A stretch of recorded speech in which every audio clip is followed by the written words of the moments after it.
Oh, what a day! What a lovely day!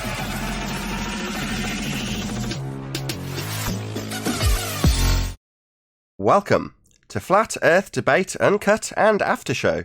I'm your host Nathan Oakley, and if you are new to this channel, or you've not done so already, then be sure to subscribe, hit the bell notification icon and join button if you'd like to become a Nathan Oakley 1980 channel member and keep up to date with the Flat Earth Debate. If you'd like to support the channel, there is a super chat that runs alongside each of these shows while they premiere. There's also a PayPal, Patreon and crypto link in the info box below the video. Speaking of Patreon, I'm going to do a quick shout out to all of you who do support me on Patreon. So a massive shout out of appreciation to Open Minded, Reese Pound, Del West Watson, Mike, Henrik86, Muted, Dick Earth Skeptic, TheFlatEarthChannel.com, Chris Hillman, NA Literalist, Steve ALM, Maria Neelands, Unbelievable Productions, Blue Ridge Ranger, Rob H, Burn Fat Till My Stomach Is As Flat As the Earth, Nathan Thompson, The Real Gabster, Windrider, Missouri Bear, Liam Nedrick, Dank, Owen Jennisons, Abraham Mohammed, Dave Rakia Gafford Naibai, Adrian Quintana, Skeptic936, Life is Short, Fireball X, Felix Hung, Texas Mike, Edwin Johnson, Kirsten Smith, Tina Baker, Alexander Main and David Wayne Foster. So a massive shout out of thanks and appreciation to all of you for supporting me on Patreon. Now we are joined by a couple of people in G Plus and Discord, so I'll raise the mic on them and you can enjoy their dulcet tones while I set up for today's live show.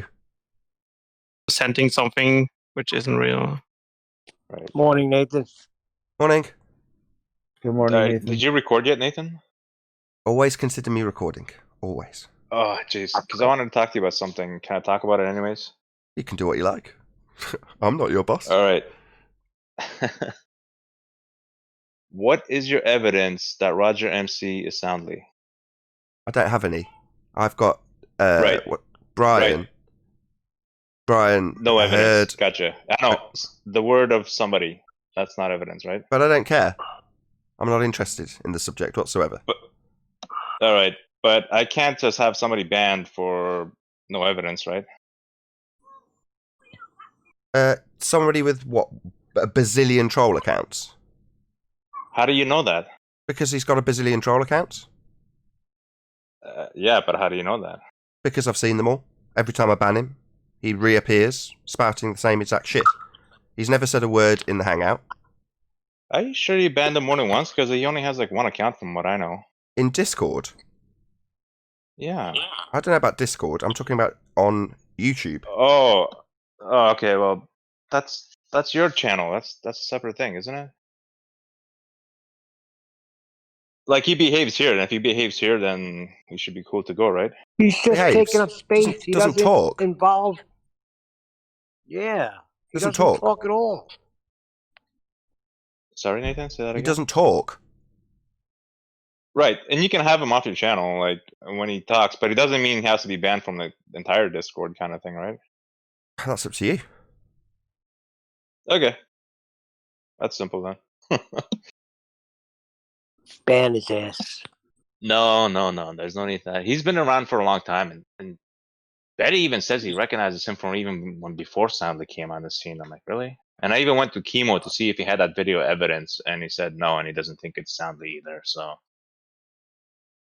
Yeah, as I said like originally, that. I do not care. It's akin to the discussion with Anthony Riley about him whispering to GeoStreamer. Who cares? Oh, But the subject is not right. has moved so far on beyond these individuals and their behaviour. We're talking about the nature of reality, not some dude. I couldn't care less. But that's what they want Right. to talk about, right? They want to discuss it to the nth degree. Right, but we shouldn't get suckered into talking about it then. That's my point. I don't care. I don't care who he is. Just Right. some troll, some faceless, nameless troll.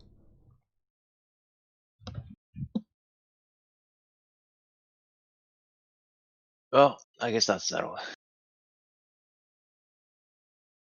It's the same when people start talking about some bet they've made over an outcome, that when it falls in their favour, rather than focusing on the detail about how they've won their argument, they focus on the fact that the person's refusing to pay them this stupid bet, and that's the thing that gets dwelled on.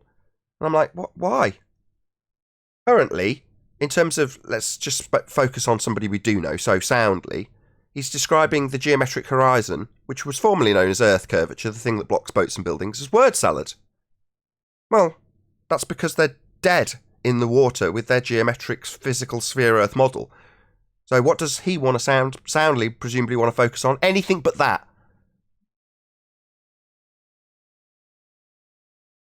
There's a Glover that could give a rebuttal to that, apparently. Voice chat. Right, I hear what you're saying. But if like flat earthers also like buy into this drama, like, and they're starting talking about drama, we should also ignore that also, right? Yeah. Is there Because an example we're where I also haven't? guilty of that side. Give me an Whose example. side you on, Righteous? Give me an example where I haven't done that. Or are you just saying generally? All right, Brian complaining about Roger MC being soundly, that is focusing on the drama. But I haven't focused on it. He said it, and have I brought it up since? No. When it gets brought up in the chat, I refuse to acknowledge it. I'm not interested. If they're not discussing the actual debate subject, I'm not interested. Now, I appreciate it. It frustrates me because that's what I see them wanting to do. Let's talk about whether or not Roger MC is sounding. I couldn't give a shit. Your globe model's dead. Think I give a crap about this little individual? No, I don't. Right. Okay. So can we stop talking about him? Well, yeah, we can start talking. I mean, shouldn't even use that as an example because there's lots of examples where I noticed our side is guilty of the same things. So that was basically kind of my focus. Like even myself, like I can't, I can say that I've been guilty of some drama too, I guess. No, I agree. I see it all the time on our own side. You've heard me lecture Spurs. Well, the reason I lecture him is because I see him behaving in a manner that's unacceptable, just generally speaking. Now, the fact that I can actually highlight that to him doesn't mean I've got any control over him, doesn't mean I've got any right to demand that he changes, but I can highlight that I feel, my personal opinion, is that his behaviour's not right. In certain aspects. I'm not going to detail what, but when they come up, you'll hear me. I was like, oh, Spurs, you were doing so well.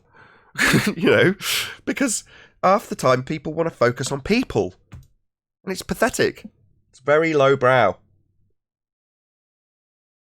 Yeah, you got to focus on the argument. You can't tell people how to think. They're going to think how they want to think. Yep. Completely agree. Yeah, we're not the thought police.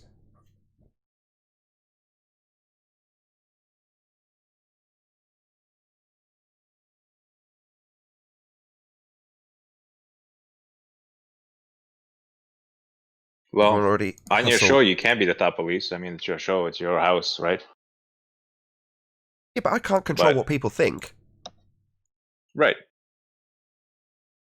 Yeah, I can set the rules for my show, so I'll keep control of the show. Right. But that's very different. Yeah, you made it more clear. I apologize. You're right. That said, the fact that you've brought it up, I'm grateful for, Righteous, because it means that I get to express that particular viewpoint to an audience right now. So rather than us hashing over whether or not Roger MC is soundly, I've detailed that I'm not interested in the personalities here when we're destroying a fundamental religious worldview. And Nice, so destroy it, we are. So that means I'm off the hook. Nice. Excellent. You were never on the hook.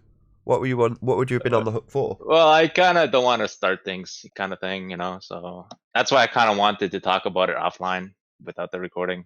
Look, this is a server that you dedicate a lot of your time to. All I do with this server is take from it.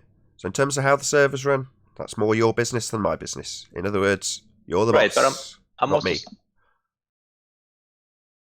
Right, but I'm also trying, when you're running your show, it's your show, so we're supposed to also assist you, right? So, And I'm very, very it's like grateful a mutual for it. thing.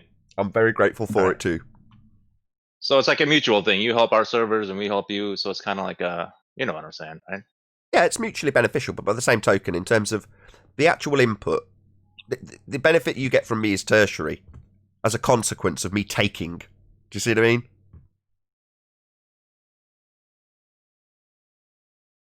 Say that again. I got distracted. It's all right. I was saying the benefit to the server is tertiary. You might get a few new people because I expose it with a link daily, right? But in terms of my input, do I do anything with the server? Zero. The answer is no. I don't do anything. What do I do? I take from the server. I use the server, right? Well, that's me taking. But as a tertiary benefit, the server might grow a little bit.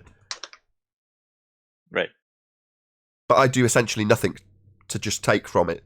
So I'm very, very grateful, and I say that often. Because I am. Well, A very Eddie well-managed and I are server. grateful too. It's a well-managed server because of people like you who are actually concerned about it. You know, didn't care, you wouldn't care, right? I Yeah, suppose, Righteous is too good. He's too fair, Righteous. He's not prepared to get up. He is prepared to get up people's noses for what he perceives to be. Sorry to talk about you in the third person. What he perceives to be right and wrong. If this is right, then I'll stand by it. If this is wrong, and it doesn't seem to matter which side you're on, right, Righteous? You don't I care. know. Sometimes he's just too fair. Too fair. You mean it should be? It should be a bit less even. Sometimes I wonder whose side he's on. I'm only kidding, Righteous. You know I love you. I've had the same thing said to me, right? When I started this debate, that's all I got from my own side. Constant attack from flat earthers saying you're supporting the trolls. But I will say Righteous is the perfect guy for this. You don't take no crap on either side. Yeah, that's yeah, why Righteous is I a empathise with class him. act. Yeah, totally agree. And I can totally see it from his perspective because I've been in exactly the same boat when I first started doing the debate. All people saw at the start of the show was what you'll see on some of the spin-off shows, shall we call them, that have risen up since I've done the debate. Well, on those shows, I've said this many times, you go back to between 0 and 100 maybe, and on those shows, it's a very similar deal to what my competitors, if you want to call them that, they're not, I see them as all on the same side, but nevertheless, that's a YouTube perspective. The people who do those shows have got a similar show to I have, and I can understand why people would view that as them supporting the counter argument, the troll argument. And I got the exact same criticism. Now, maybe, looking back on it, the people who were criticising me at that particular moment in time were valid. Now, I didn't see it that way. But looking back on it, you think, well, yeah, I can see how you would see it that way. I don't necessarily agree that I was in any way, shape or form supporting Globe Earth by entertaining their arguments, and in many instances losing.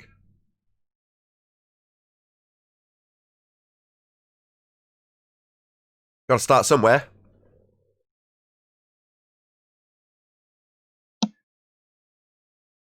Yeah, I empathise with you. You've got a difficult time of it sometimes, Righteous.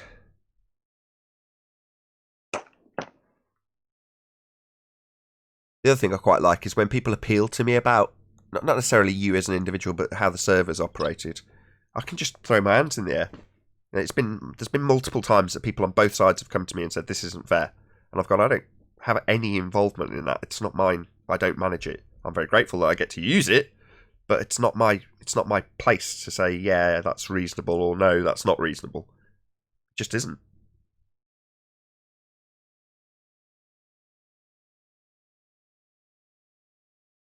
Plus, I bet you could do without it, right, Righteous? Well,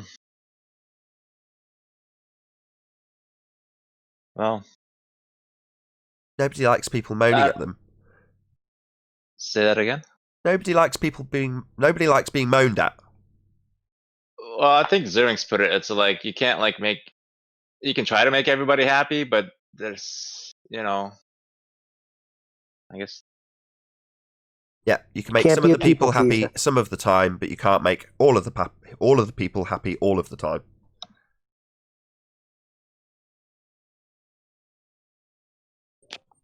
Hey, Nathan, Yes. have you seen Ford versus Ferrari yet? No, not yet, I'm afraid. Oh, you got to check it out. Don't want to That's watch all I'm gonna anything say. like that till I've got my amp back from repair. So undoubtedly that'll be like lots and lots of loud noises and deep bass.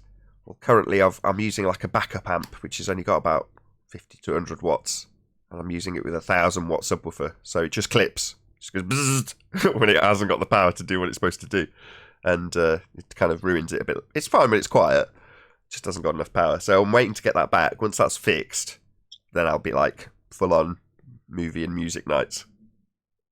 But for now, I'm I just think gonna. you'll like it. I'm sure I will. I The can't wait to Google watch Hangouts it. out? They talk a lot about the technical side with the building of the cars. You'll definitely like it. Yeah, I really like Ferrari. I just think Ferrari are just a cool manufacturer. Just their general attitude towards stuff is just cool. And I quite like the fact, in a way, that the cars aren't that well manufactured. Although that's changed of recent years. You know, they were always held together with zip ties and dreams. But beautiful engines. Yes. You're right, because there's. I won't say anything. Just watch it. You'll see what I'm talking about. Did the Google Hangout link get forgotten about, or No, I'm 10th not man seeing came it. in, but then he dropped back out again. He's still here, 10th. Yeah, still here. Yeah, I'm here. How come I don't always see it? 10th, can you post the Google Hangouts, please? I'm going to post it again. Yeah. I put it in Bulbusters and Master B every day. Yeah. You for don't some see the reason Master B righteous? Yeah, could you post it? Like when you post it, it works. Yeah, I'll do it again. I'm Yeah, sorry okay. for interrupting. I just thought maybe you forgot, but I guess if you haven't forgotten after all these years, then yeah. No, I seen it when it went up. Yeah, I don't see it. Like, let me type test again. Yeah, back when I was a rep, I was into all these exotic cars, and I did track days in Lambos and Ferraris and stuff because I had the money to do it. And I went to see a Lamborghini, not because I was actually considering buying it, but in the back of my mind, you know what I mean. It's one of those. So I went and looked at this. I think it was an LP 640, a Murcielago, and I said to the dealer, What is this? Looking in the engine bay, so I try and set the scene. I'm looking at the engine bay, and it just looks like shit. You know, it's hard to explain how I mean. It looks like it's flimsy and it's all falling to bits. It's not. It's how it's supposed to be. But I'm looking at it going, this looks terrible. I'm like, is this actually carbon fibre? It's like, no, it's just a panel that covers up. It's like a beauty panel. It just covers all the shit. So I'm like, so it's just a surplus to requirement carbon fibre panel that doesn't do anything. He's like, yeah. He's like, it's all like that. And then he gave me that saying. He's like, the whole thing's held together with zip ties and dreams. that's the dealer.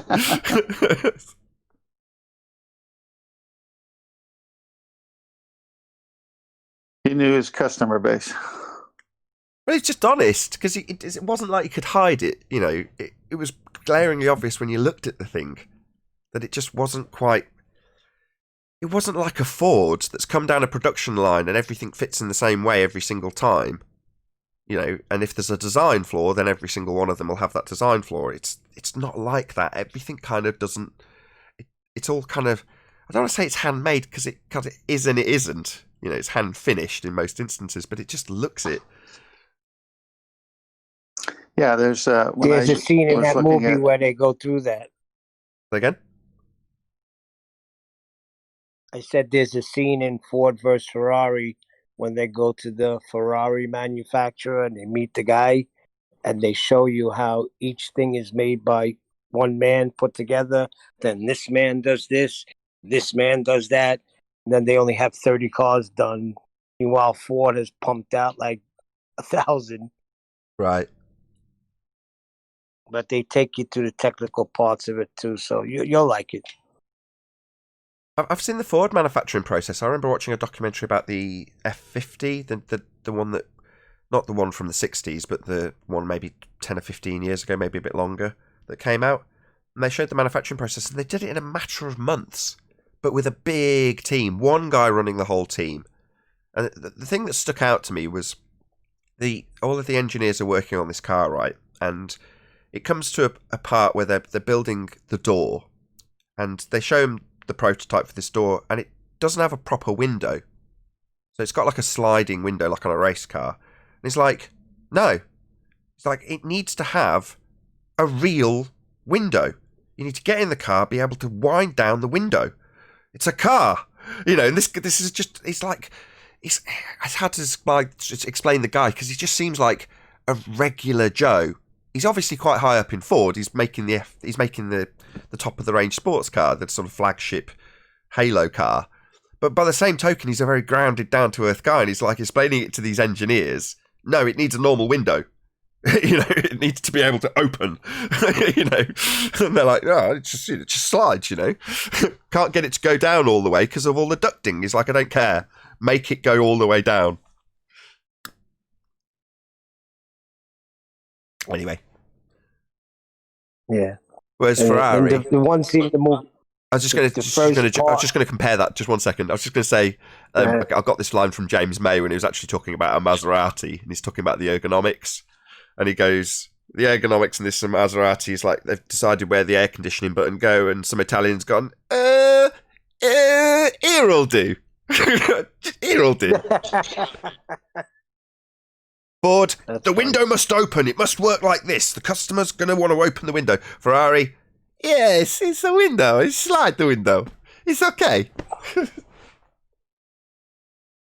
On the first lap of the Le Mans race, what's his name? Christian Bale can't get the door closed. So the whole lap he's driving around and he cannot get the door closed. So he's got to pull right back in after the first lap. It's funny. You got to see it. Yeah, I can't wait. Like I say, as soon as I get my big amp back from repair.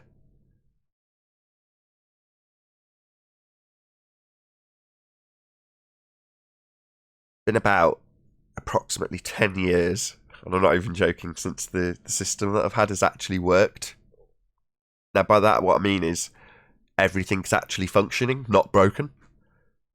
It's never actually been at that since probably, I don't know, for a few years when I first got it complete, and then bits started breaking, and it's never been actually fully functional since.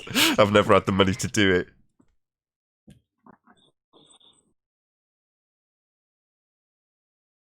Hey ho. But hopefully, fingers crossed. Yeah. You're on mute. No, he's not. Hey, Kosho. Howdy, Mr. Nathan. You're a bit quiet. Sorry, I was far from my mic. I said, howdy, Mr. Nathan. But howdy, how you doing? Good to have you. All right. Mr. Kosho.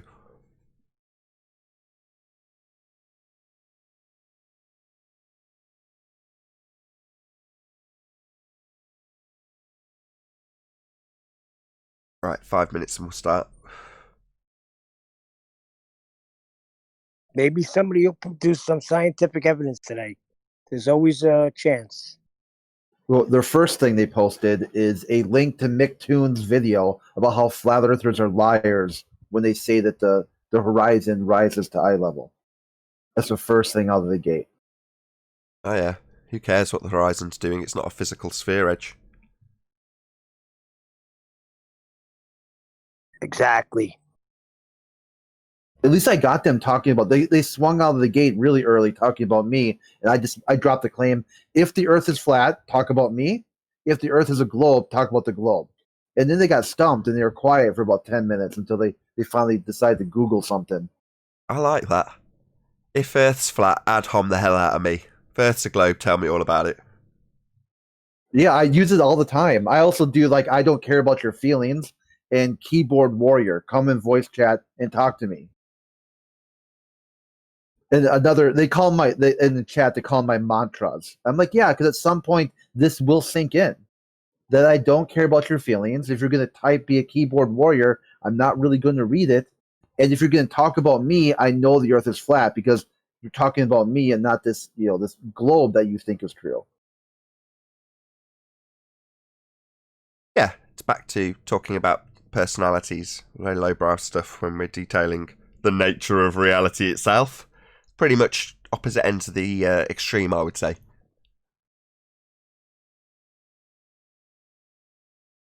Well, if they spend more time showing us Earth-based Coriolis rather than saying to us why we can't observe or experience Earth-based Coriolis, that might be a start.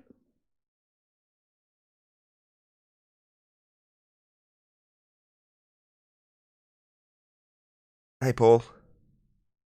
Good morning. How's everybody doing this morning? Good, Paul.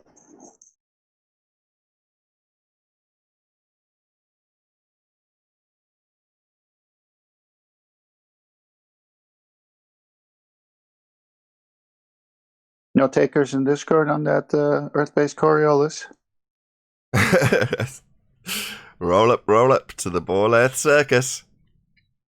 Kosho is normally pretty savvy when it comes to the Coriolis effect, aren't you, Kosho? It'd be great because once we understand what causes Coriolis, then we're all on the same footing, same foundation. So why don't we start there?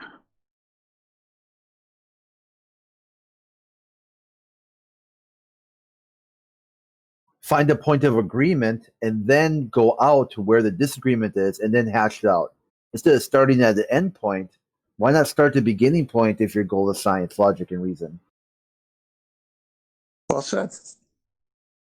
I like the parable I use for that is like pretend we're both cavemen. We both walk out of the cave, and I say ugh, and you say the earth is a lava-filled, water-covered space ball. Okay, how would you? That was funny. Hello. Hey, Arvin. Hey, Owen. Hey, you early? What's going on? Yeah, my computer crashed. Oh no! Yeah, it crashed right before I wanted to run out the show. So did you end your live stream? Did you actually end it? Did you actually log back into OBS and stop the live stream? No. Have you stopped the live stream? Have you looked? The live stream was stopped because my entire computer crashed. Yeah, but that doesn't necessarily mean that the live stream is stopped. Yeah, well, in OBS is just force shutdown, then it does. Fine, actually. As long as it's not running, because that's not I a good position to be in. I checked. It's not. Fine. Happy days. Well, no, good that you near the end, I hope. Yeah, it was funny. It's like 5 minutes before the end, but I started 5 minutes before the normal start. So in the end. Oh, so you still got your full hour? Right. I just didn't really have the outro part and all that. Yeah, the lowest percentage of people see that anyway. But it was a good show. Excellent. Lots of personal stuff. Good to hear.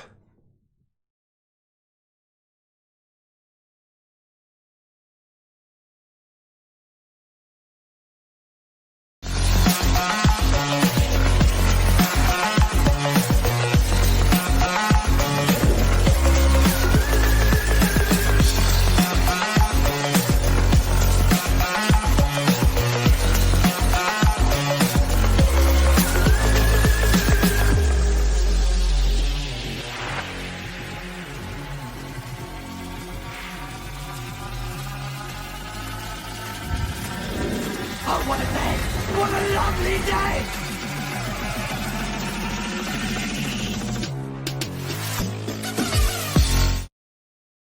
Welcome to Flat Earth Debate Live.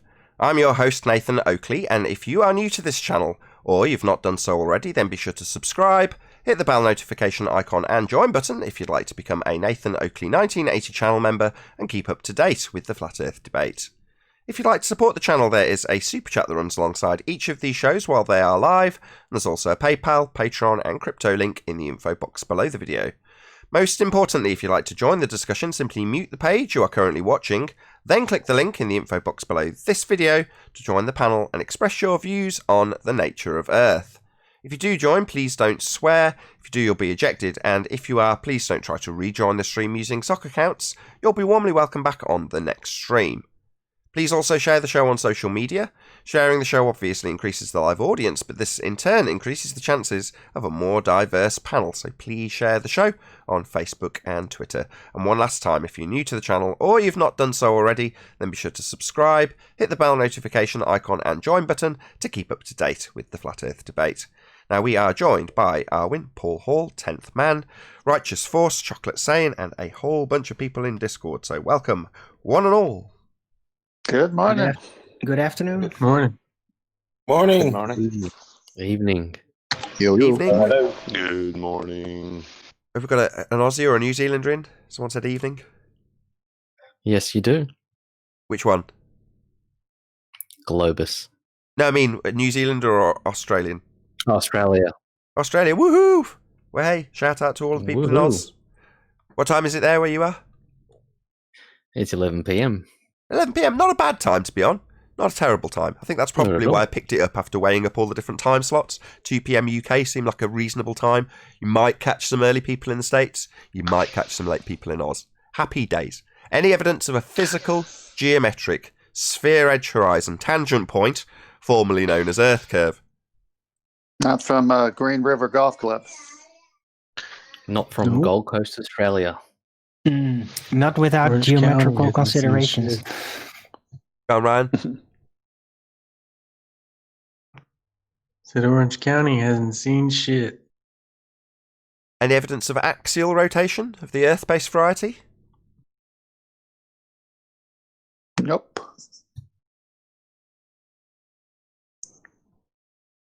No. Now the stars are apparently rotating about it. Yeah, around the observer, technically. And one could mistake that for some kind of literal physical motion.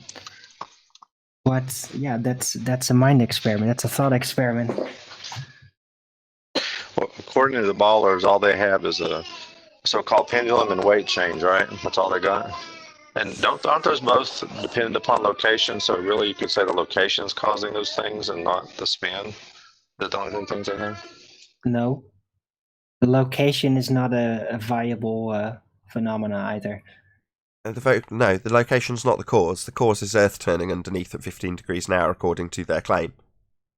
I know, but I can move it. I can take my weight and move it to a different latitude and the weight changes. Or I can move this pendulum to different latitudes and it changes its orientation or its precession. So that's proof of Earth spin. Come on. No, it's not. That's, you know? You're claiming Eötvös effect, right? So Eötvös effect is a formal logical fallacy. Nice. Right, so this isn't scientific evidence. This is just affirming the consequent formal logical fallacy. If Earth is a sphere, I will observe different weights at different latitude lines. Let's just break down the if P statement, right? What are latitude lines? An arbitrary thing that we just did on the ground that aren't real, kind of thing. Yeah, but what do they refer to specifically? Well, also I think they were derived from the sky, though, weren't they? The way the stars and the things rotate originally. Isn't that where it started? Well, what are they referencing on the ground? Your position on a... Well, on a globe, yeah. So you're begging the question. Exactly. So what you're saying is, if my position on a presupposed sphere Earth, then weight change with the whatever it is you're weighing, and I observe weight change, not that you're necessarily going to show this, they give you a mathematical graph to justify it, but they assert it, therefore Earth my presupposed sphere with latitude lines. So it's an affirming the consequent formal logical fallacy, and it's not scientific in any way, shape or form. It's purely mathematical in terms of the evidence that they will give you should you challenge them.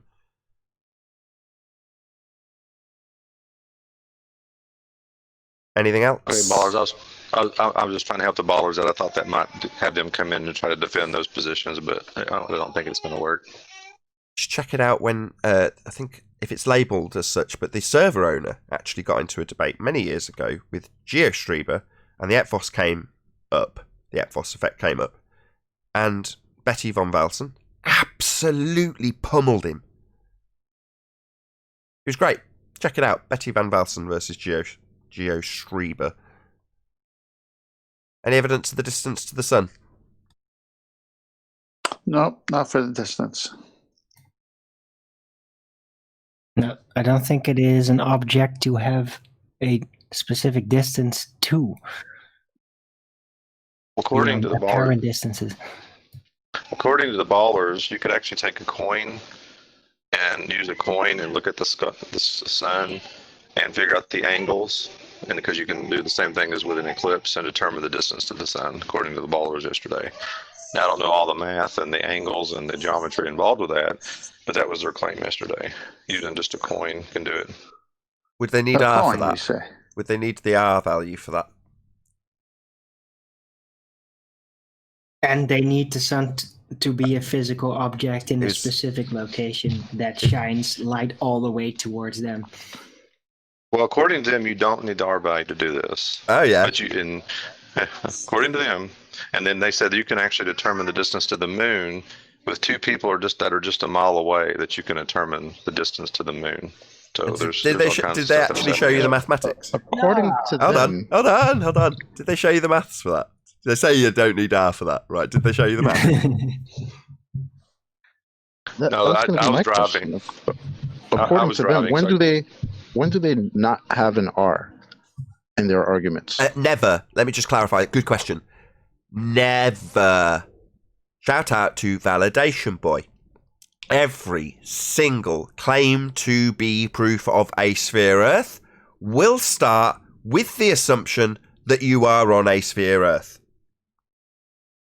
Right. And if I may clarify that for a moment, supposedly triangulating distances of celestial objects, right?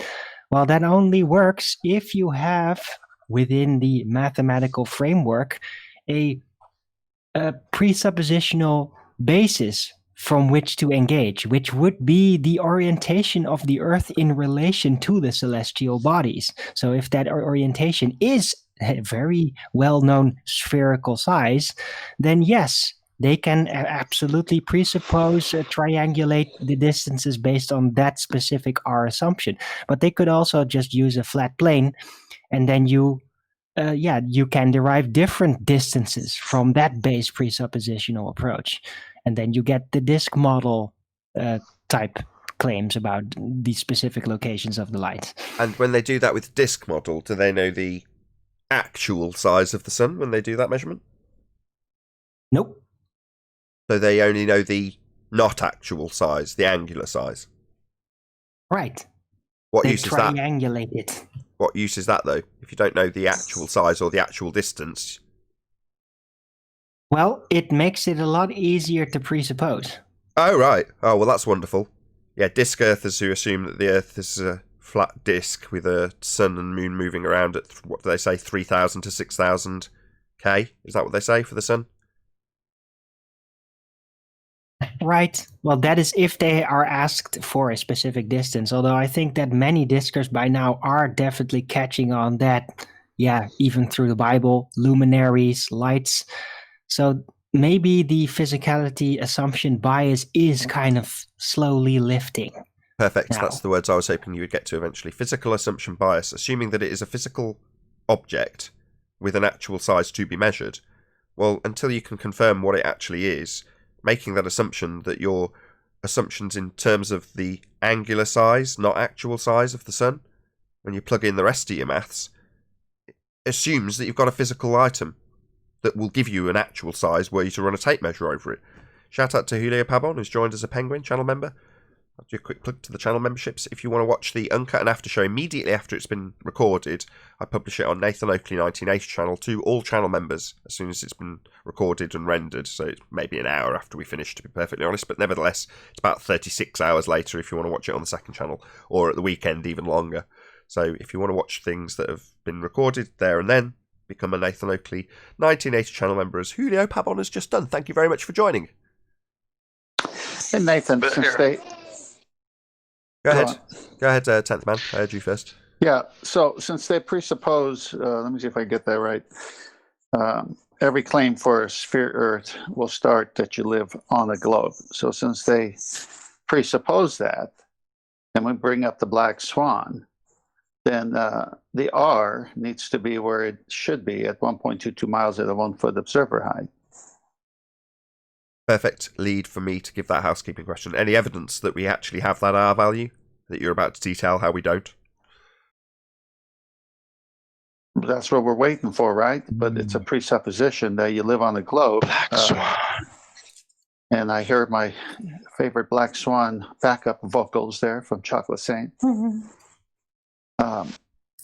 So if we're on a globe, it needs to be there. It's not there, so they won't give up the presupposition, but we can prove it's not there. We break the presupposition. So, 2 years ago, or however long, maybe 3 years ago, when it seemed a revelation to point out the fact that they're presupposing the Earth is a sphere with every argument they ever put forward, but they just, even though that's a logical fallacy, the Globers just said, well, yeah, that's perfectly acceptable. We are on a sphere. In other words, just demonstrated their zealotry in defence and then stood by it as though that was perfectly acceptable. Now, we have had to go further into debunking a logical fallacy. Now, what that means is that the logical fallacy itself, the assumption of the R value, where they can correlate or could correlate it with their presupposition up until 1st of January 2020, they now can't. Their assumption with the R value requires physicality, the same physicality they used to claim block boats and buildings. Well, that physicality is a physical sphere edge horizon, debunked by the black swan. It's no longer a physical geometric sphere edge for a horizon by their own admission. So it's the end of the model. The R value as an entity to assume is now untenable.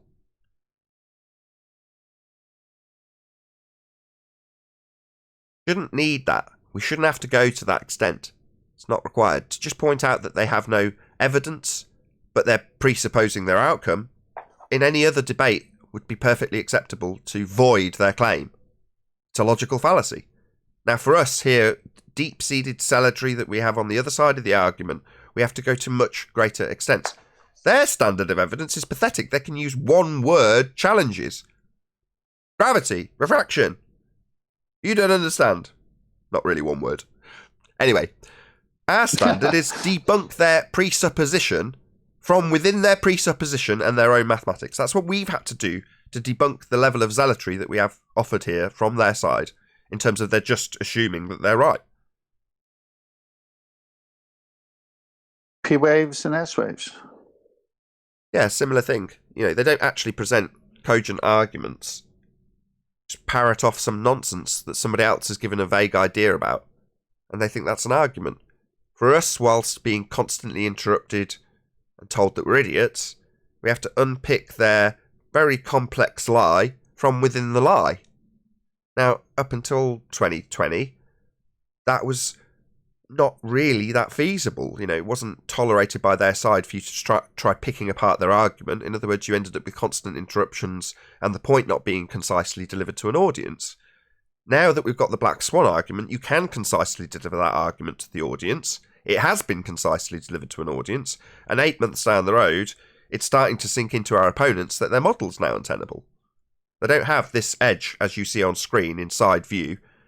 Would be comparable in their mathematics to their assumption that they have a physical sphere underneath your feet, and that part of that sphere, the edge, is blocking this boat.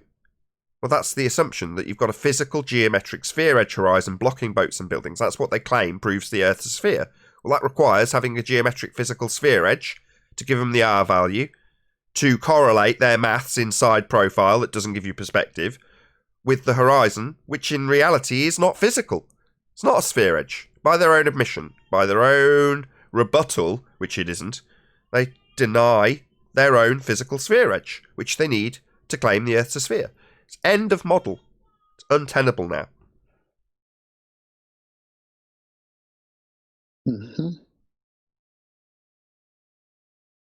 Any evidence of a molten iron core at the centre of a presupposed spherical Earth? No. No, they're just moving forward to new claims about the moon, remember? They're gonna derive or basically conjure up new stories based on the old unproven molten iron core stories on what other bodies out there presumed to be objects are now supposedly like on the inside, even though they can't actually check it. One thing I brought up to the ballers yesterday, when it was actually Zanuck, obviously, that was talking about you can do a 1 foot distance between the observers and determine the distance to the moon. I was like, well, if your angles, you can measure angles that well from that short a distance, then you should be able to go to the edge of the moon, each side, and then measure the center, and actually be able to determine, just from a measurement standpoint, whether the moon is a sphere or not. Technically, because if you can do that level of accuracy from 1 mile with angles, then that should be feasible to do from ground-based observation or ground-based measurement.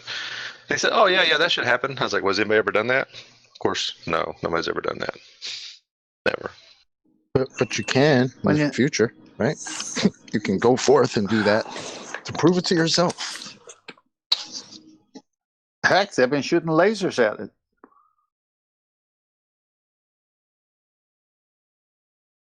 Well, that was his strongest argument for the distance to the moon is the radar and laser bouncing off of it is determining the distance. And I couldn't remember the rebuttal that Anthony gave for that.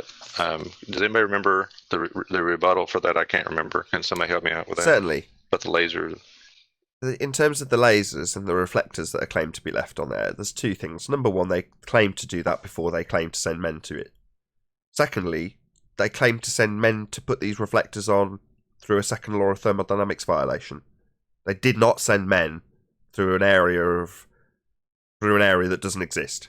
There is no sky vacuum. It's not real. It's fake. You can't have a sky vacuum. You wouldn't have any gas. So them claiming to send men through a sky vacuum to leave things on a light in the sky called the moon is preposterous and untrue, and has been debunked by natural law. Second law of thermodynamics disproves. Who's got their mic wide open? Second law of thermodynamics disproves the notion of a sky vacuum. Therefore, they did not leave reflectors on the moon. In terms of the Jodrell Bank measurement, that's not of the moon. That's claimed to be bouncing off Venus. Well, they've got a presupposed sphere Earth with a presupposed distance to Venus based on Venus being the same size as Earth in terms of its presupposed R value. Now, when they've got the mathematics for the distances based on all of those presuppositions, they can claim that a radar bounce will come in a certain time frame. So, because we presuppose Earth is a sphere and Venus is the same size, we anticipate our radar return signal will be in this amount of time. So that's where they're looking in the return signal for their confirmation bias, essentially. Well, we expect it to be this amount of time, so that's where we'll look. Now, the fact that they didn't find anything, and then a guy called Bob from JPL comes along and says, I think I can see it in the exact time frame we presuppose when we've got an R-value based Earth and an R-value based Venus. And there it is, look, I see it. Nobody else agrees with him, but they apparently get convinced by this guy called Bob from JPL, and then that's it. It's all been confirmed because they apparently see a return signal in the time frame they were expecting. But the time frame that they're looking, this isn't necessarily Anthony Riley's main focus, but it is mine. The time frame is all based on the assumptions that they've got to begin with. So it's not like they're looking and seeing if it comes back in half a second. They're just deciding based on the time frame that they will get from an R-based assumption when it will come back and looking for it in that time frame. It's just confirmation, not confirmation bias. It's just confirmation bias. That's the right. That is the right term. Any more, Paul?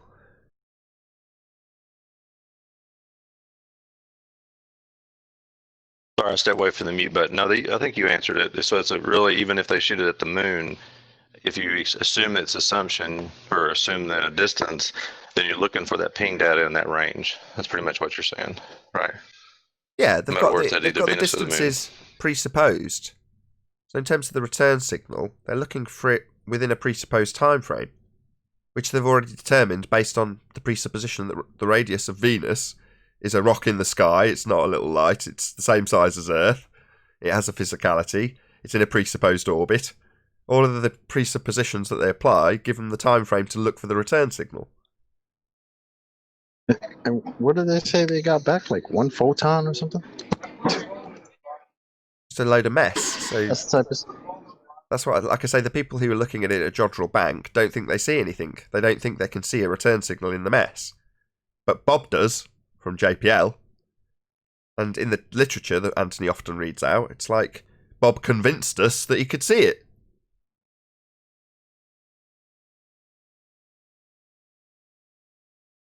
Have we done molten iron core? I think we have, haven't we? Any scientific evidence of gravity? No. None. Someone in the chat earlier asked me, what's the difference between everything going down and gravity? Everything doesn't go down. You can debunk that assertion with a helium balloon. Any single viable hypothesis from any of the fields of astronomy, cosmology, or astrophysics? Just calculations.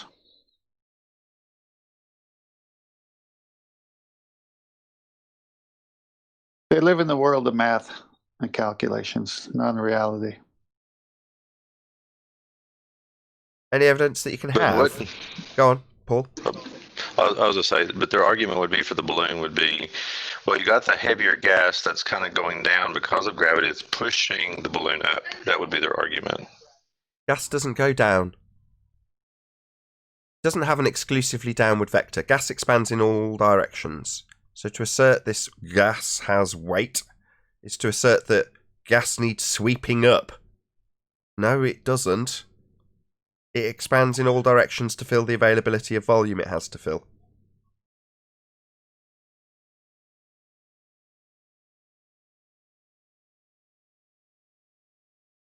But come on, at some point it must go down, go boom, boom again.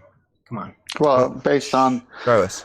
their scenario, we're next to the blackness of outer space with 10 to the minus 17 torr value vacuum, and it wouldn't even have a chance to go down. It would just fill the available space. Yeah. How do you get around that? Yeah, you can't. Gas doesn't go down, go boom, boom, with an exclusively downward vector.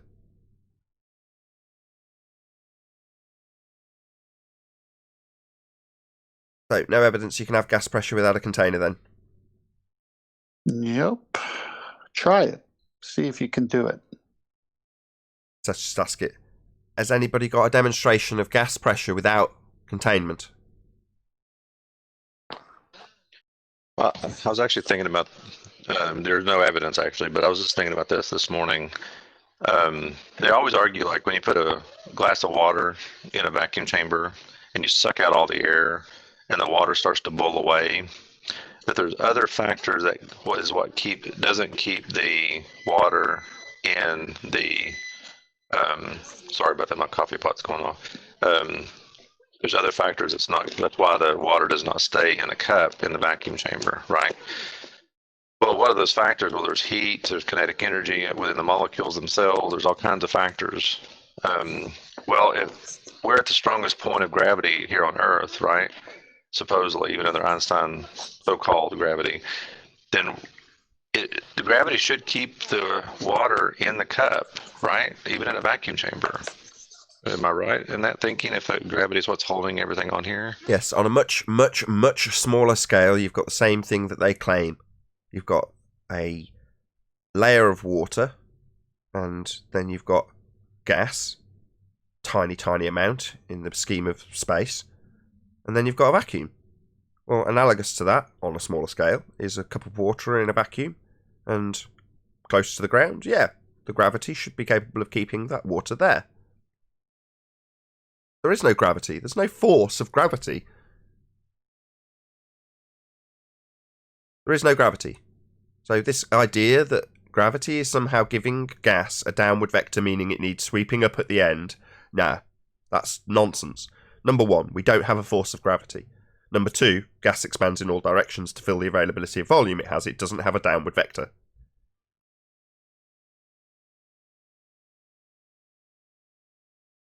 That concludes Thank the you. housekeeping. Unless there's something else, Paul. Go ahead. No, I was just saying thank you for confirming my thought process was correct. That's all. That's perfect. That concludes the housekeeping. Have you seen the latest from NASA showing 4K pictures from Mars? They're not showing 4K pictures from Mars, because that would be a claim of pictures coming from a second law of thermodynamics sky vacuum, violation of natural law. Definitely not going to have pictures taken from it in the same way as you can't take pictures from Narnia. Lies. I know, they're just claiming. That's 4K pictures from Devon Island. Come on now, 10th man. I understand, yeah. I don't know whether pictures are actually taken, or if they are pictures at all. It's not relevant. Where they claim they are taken from is not a real place. Pictures not evidence anyway. One of them I saw the other day looked like some kind of rabbit trail, like animals would be running through it to create a little trail. It was interesting. That sure looks like parts of my property where the coyotes and the rabbits and everybody used to run through the switchbacks of the hillsides. No, that's aliens. Arians, rabbits. I think he said aliens. Aliens.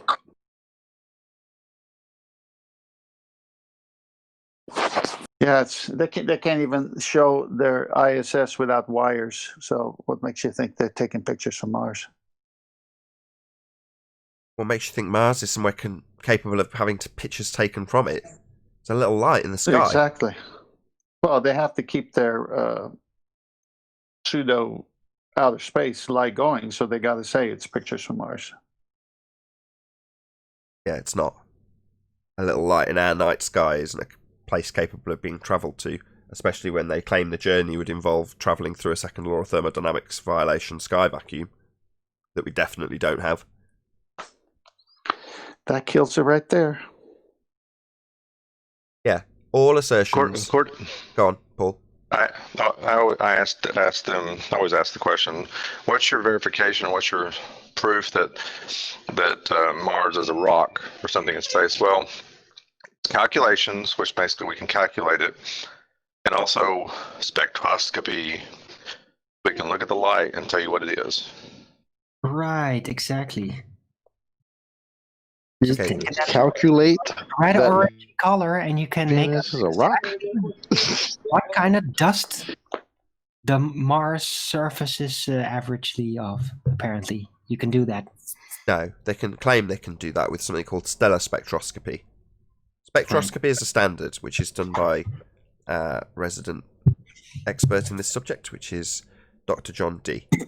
Now, Dr. John Dee has explained in detail how when you perform spectroscopy, you isolate everything except for what you are testing.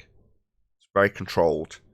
Stellar spectroscopy, on the other hand, they open up the roof, point it out at the sky and everything that's in it, not in the slightest bit controlled. It's an utter sham.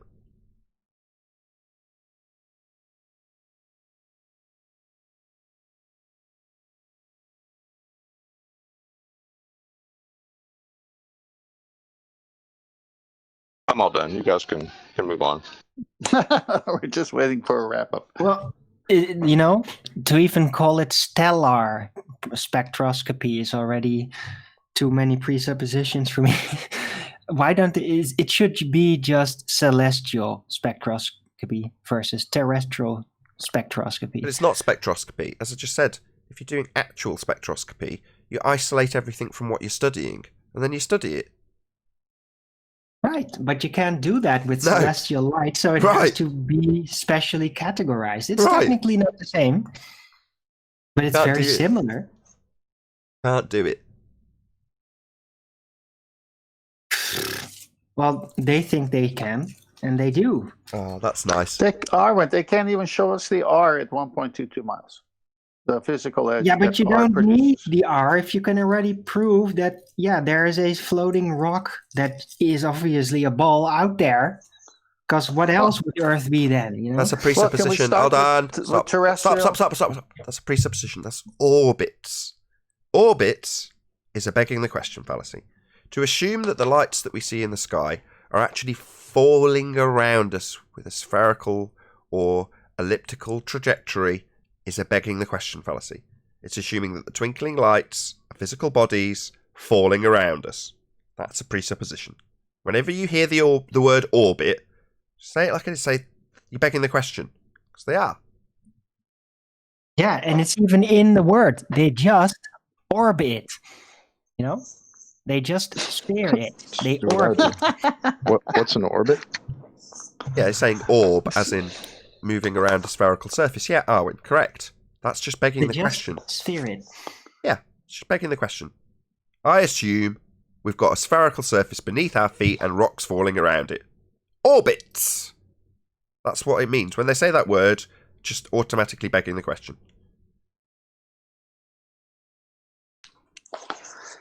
Right. So instead of starting out there, where we know you don't have any possible way of proving it, start here on Earth and show us that physical geometric horizon. Oh, you mean that one that we can't see? Yeah. But we see orbits. Why can't we see the geometric horizon according to them? We can't see orbits. Where do you see orbits? They're telling us. I'm saying that it's just talk from their side. Okay. Before we go out there, let's just start here. Let's start on the foundation, the place we live on. Show us that geometric horizon that will validate you saying we live on a sphere before we go to things orbiting us. Yeah, they can't do that. We've debunked the geometric R value, so they can't presuppose it. So then forget about orbits. Yeah, I see what you're saying. The maths at the producive challenge would involve an R value. Right. Yeah, I mean, that black swan kills every single thing with any kind of domino stack up you can do. If you use the black swan properly and you know the Motostolans, then if they want to talk about what's out there, outer space, the dominoes start knocking those things down. If you say, why can't we see it? Well, then it starts knocking those dominoes down. And so it's amazing. All of their arguments are tied to that R. Funny, I think the Globers who think that we don't see a geometric horizon and think that boats and stuff were being blocked by something physical, maybe they should have like a meeting with Neil deGrasse and Bill Nye and what's the lady, Michelle, because I just watched that video where they've got the three of them basically attacking flat earthers and saying, you know, these are the proofs of that we live on a ball. And this Michelle Thaler lady, her biggest proof is boats going over the curve. Like this is a lady that works for NASA. The only thing the first thing that she said, oh, we see boats going over the curve, and that can only happen because it's curved. Right. And then she's like, and then the funniest thing is that right after that, she's like, and there are other proofs that are a bit more obscure, but they're very lovely. I just started dying. Like, so you got lovely proofs, and what was it? What was the lovely proof? Oh, lunar eclipses. We see a curved shadow on the moon. Therefore, we know that the Earth is a ball because the Earth is a ball that's making that shadow. Yeah, it's exactly. Like, that's the first assumption, isn't it? That's all the way back to, in their narrative at least, Aristarchus. So that's the first assumption. That's the genesis of the assumption that Earth is a sphere. Look at a light in the sky and go, well, what do you know? That's got a, in quotes, shadow. And what's causing the shadow? Well, it's Earth as a sphere getting in the way between the sun and it. Earth a sphere. That's the genesis of the assumption. A spinning ball, not just a ball, a spinning one. And then Bill Nye backed that up by saying the same thing. We obviously, go out to sea. You see boats going over the curve. The whole time I'm sitting there thinking like, that's kind of funny because that's not what we're being told right now. That stuff that you guys, the experts in huge quotes, are saying, that's not what the guys we've talked to say. Not anymore, at least.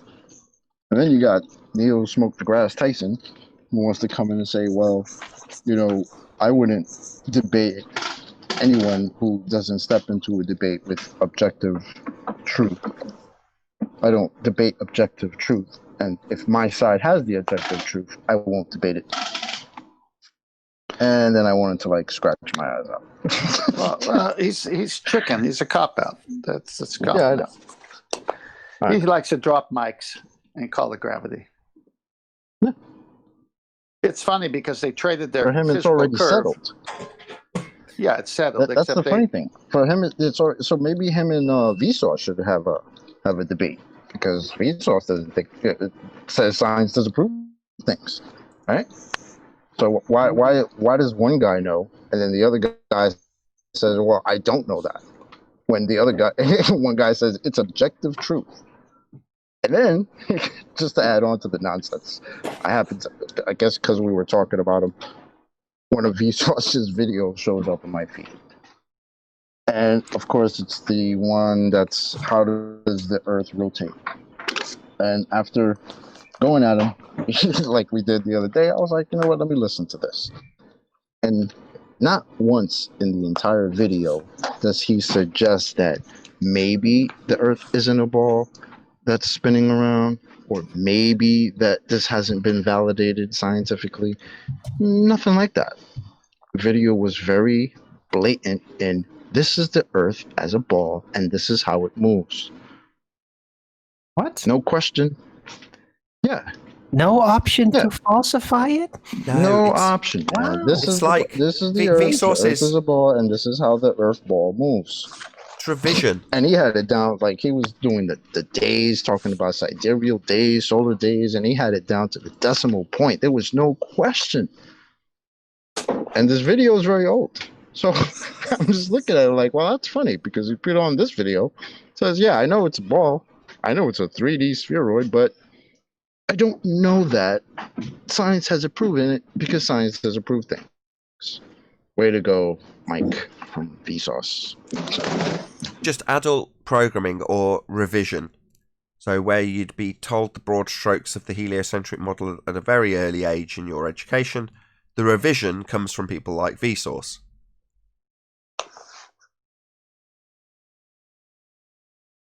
Just in case you forgot how to beg the question, this is how we beg the question of a sphere Earth. Yeah. Does this mean they're it makes all it gonna really group cool together? because he shows up in the video walking up the stairs backwards. So because of his coolness, it makes the video more, He's doing a moonwalk? basically up the stairs. That's how he starts the video. I'm just like, this guy's such a clown, because I've seen other videos where he starts it and he's upside down. It's like, this is like Science Buddies or something. I don't know what the hell this is, man. So you guys think that maybe all these heliocentric champions might at some point come together and form a heliocentrist debate? Themselves. Try to reverse world mirror image what we're doing here to give a better Well, I think we're suggestion gonna that have they to, actually because- know what the fuck they're talking about. What was the point of them, again, if Flat Earth is so silly and stupid, right? What was the point of them getting their three biggest, or three of their biggest priests, Michelle, Jabba the Hutt, Thaler, and Smoke the Grass Tyson, and Bill Nye, the non-science guy? Why does Big Think get all three of them and condense their little videos into one video to shut down Flat Earthers? Don't forget. What's the problem? Don't forget, they got the former president saying and mocking the Flat Earth Society and trying to throw them on us. It's damage control on their side, is the way I see it. When you study our opponent's arguments. That's how I see it, yep. Yeah, when you study the opponent's arguments, it's especially now, is they've traded in their physical curve for refraction. Now that's a tell. And Neil deGrasse gives the biggest tell, because the way he puts it is that somebody could get into a debate with him, and even though he has the objective truth, somebody might be able to best him in the debate because they have more charisma, personality, maybe better tactics, and he feels like he shouldn't even put. No. Wait, let's not talk about truth. Isn't that interesting? His side has the objective truth. It's the total polar opposite of the reality of the situation. So his standpoint is to say, I have the objective truth. I am right whether you like it or not. However, should I enter into a debate with somebody who's in the contrary position to me, they might have more charisma, they might use debating tactics, they might do things that aren't necessarily in relation to the objective truth. Now, in reality, what do we have here? We have us talking about empirical science. And what do we have on the side of the globe? We have them debating about whether or not Soundly is Roger MC, about how well my show is doing. We have a long string of logical fallacies used to assert the Earth is a sphere, of varying different types, all of which will utilise the begging the question fallacy that Neil deGrasse Tyson's using. I'm right anyway. I automatically assume my position is correct. Not because of any scientific validity, but just because I assume it. Now, so the contrary reality is what we actually have. Neil deGrasse Tyson doesn't have the objective truth. We, on the Flat Earth side, have the objective truth. And what do we face in debate? Debate tactics.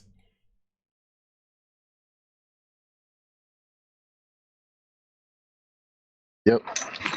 Sounds about right. And Michelle will tell you very easily, well, it's not okay to think the Earth is flat. Every time I hear that, I just want a spinning roundhouse kicker. Can you post that YouTube video in Master B Chocolate? I'd like to see it again. But Chocolate, before you, I don't know if it was before you joined, but we were detailing how we don't want to be, or I personally, I don't want to speak for everyone, doesn't necessarily want to approve of people telling other people how they should think. That's not our place. I tell Spurs off for it quite frequently, actually. But that aside, when it comes to the Globe side and their priests, they literally tell them how they can think. Gravity is not a force, but you can think of it as a force. You've been granted permission by a priest how to think. And this other, what's her name again? Michelle Thaler. She would assert that you're not tolerated to think about Earth being flat. They tell you how to think on the Globe side. They make it plain how you are supposed to think. Me, I don't care how you think. Believe what you like. Exactly. And that's the line that she says that irks me the most of all of it. What you mean it's not okay? Who are you? who in the exact, like a curse, but who are you to tell anybody what to think, what's okay to think or not? I tell people all the time, look, if you want to believe it's a globe, go ahead. That's fine. Just don't assert to me that it's my reality. Right? This lady will sit there talking about boats going over the curve and it's not okay to think that the Earth is flat. She doesn't know where this came from. What? Man. Yeah. So her justification is to tell you boats go over a physical geometric sphere edge horizon. Now, that's been debunked. It's merely a mathematical reification, which we have demonstrated here. She has reified mathematics of perspective exclusive curves and called them her world, while simultaneously telling you, unless you automatically assume that the horizon, a not actual, not physical location, is a physical sphere edge that can block boats and buildings, even though it's been debunked right here. If you don't do that, then you are guilty of wrongthink. She's essentially the thought police. Exactly. Thought police is the first thing that popped up every time from the first time I saw that lady speaking. I was like, oh, thanks, lady. That now that I have your permission to think about what I want to think about, I appreciate that. And what you need to think about, Chocolate, is the horizon being physical and a sphere edge. It's been debunked, but you must think that. Think of the horizon as being physical, even though it isn't. Think of it as a geometric tangent point. They'll call it Earth curve. What I'm saying, maybe her and Bill Nye should get together with Rumpus and then figure it out. They seem to be on opposite sides of the coin. They're part of the high priest category. They are immune to this because they will never put themselves in the position to be compromised with a question that will debunk everything they stand for. They're royalty in their world. They come in, know-it-alls. And then, well, I'd never debate a flat earther. What's a waste of time?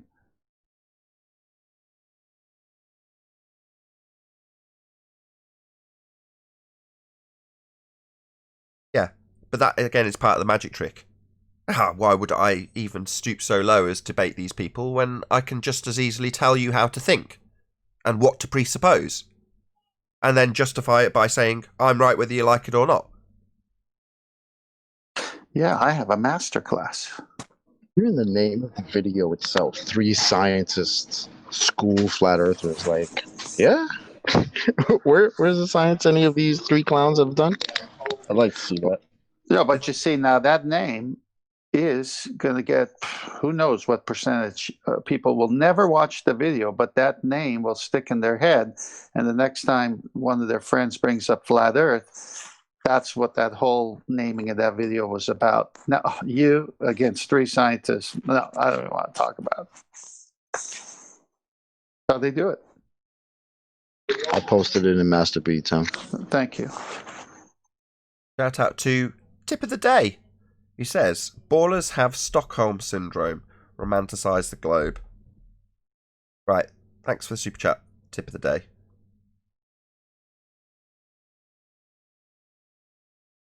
What's great is that anybody on the panel here and on Discord who's been listening to the arguments for any length of time and feels confident with it could take any one of these people on.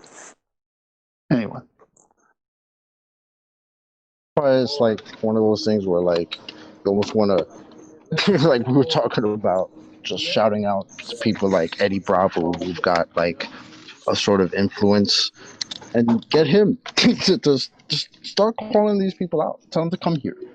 You know, you shout out Nathan all the time. Tell these guys, these clowns, Neil deGrasse and Michelle Dollar and Bill Nye, tell them to join the debate. You know? What the hell are we still debating Zanuck and Rumpus for? Nonsense. Because when you destroy Zanuck and Rumpus, it doesn't destroy their falsehood of this sphere. When you destroy those people, there'll be collateral damage they can't control. In chess terms, they are pawns.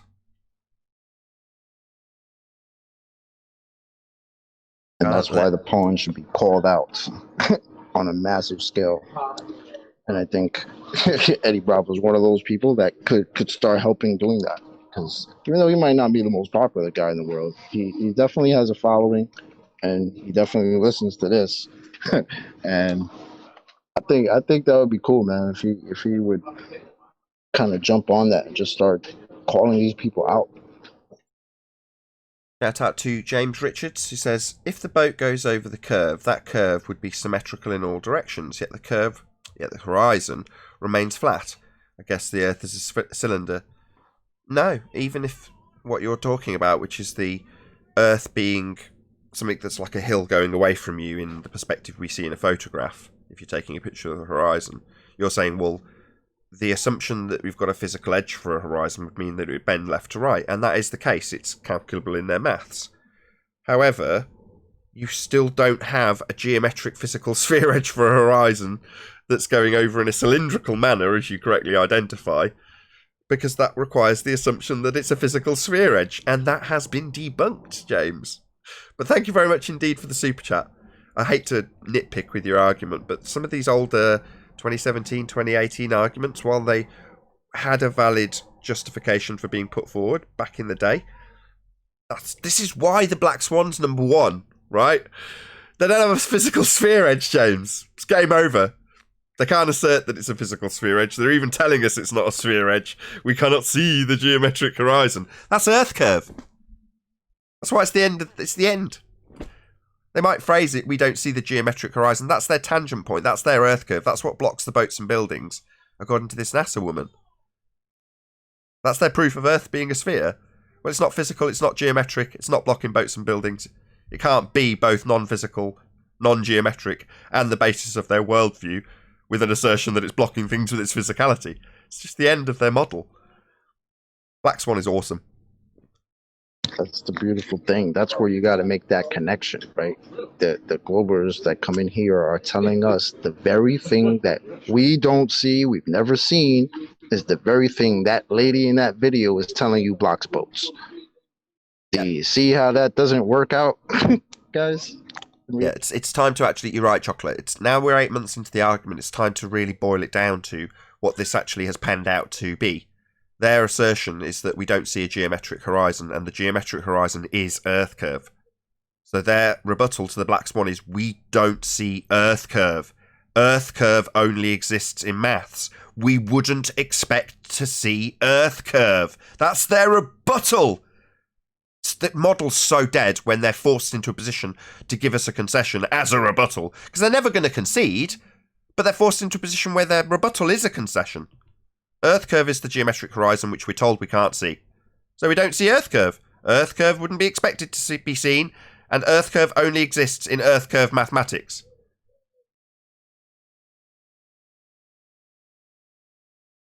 Earth curve's not real. We don't have Earth curve. Earth isn't curved. Earth's flat. Yeah, I had a good laugh about that one day, right soon after the Black Swan, and we started getting, we don't see the geometric horizon, it's not there, and all that. I just had to stop and think, like, they're really saying we don't see this thing that they've been fighting for all these years. The very mainstay of their ridiculous narrative. Now they're just saying we don't see it just because we said, hey, guys, why is that horizon that's supposed to be 1.2 miles away? Why is it behind that second platform that's 9 miles away? Why is that? Oh, we don't see the geometric horizon. Well, that's not good. There's been so many. The geometric horizon can't be seen. You know, those are the quotes. These are quotes from Globers. Now, once you understand that that tangent point is the very heart of their model, with its R-value association and physicality, then you understand that Earth curve is that physical tangent point. Earth curve is physical geometry. Physical geometry is what they're asserting when they say Earth curve, and they're telling you you can't see it. It only exists in maths. We wouldn't expect to see it, except when we assert that you are seeing it, it's blocking boats and buildings. Can't be both. It violates the law of non-contradiction. It's the end for the globe.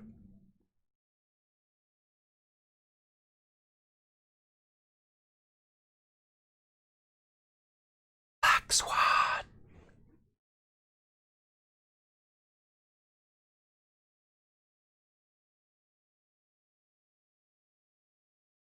Had to wait 8 months, though, right, to see how the argument would be rebutted in order to reach the point where you can say they're saying you don't see Earth curve. Couldn't have boiled it down that succinctly 8 months ago, right? No, you would I don't never. know. I think I did, though. I think I was like, wait a minute, aren't they saying that we don't? Isn't that the thing they used to call the curve? Because they started saying you're right, that Chocolate. almost immediately. You're right. I can even remember the pitch that you said it in, and it's the same as the pitch you've just used. You are right. You did say it pretty much straight away. I'm saying it with a smile because it's taken me this long for it to be succinctly summarised when you've been doing it the whole time. So kudos you. Yeah, you did call it out pretty early.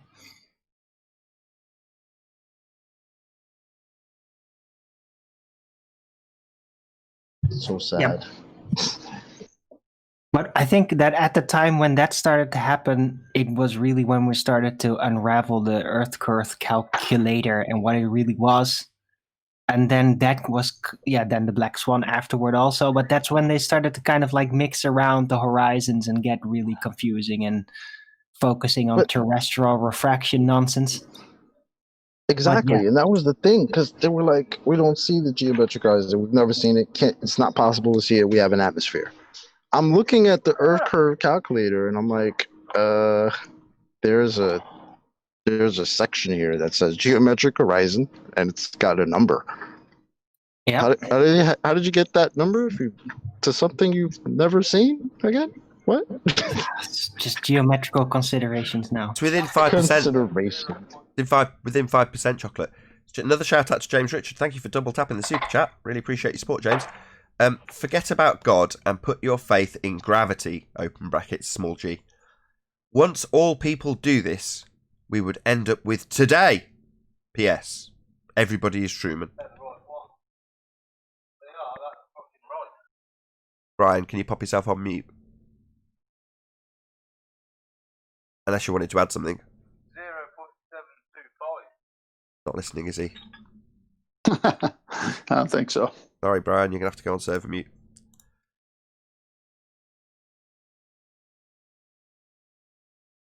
Well, I'm looking up this Michelle Thaler. She's a communications director.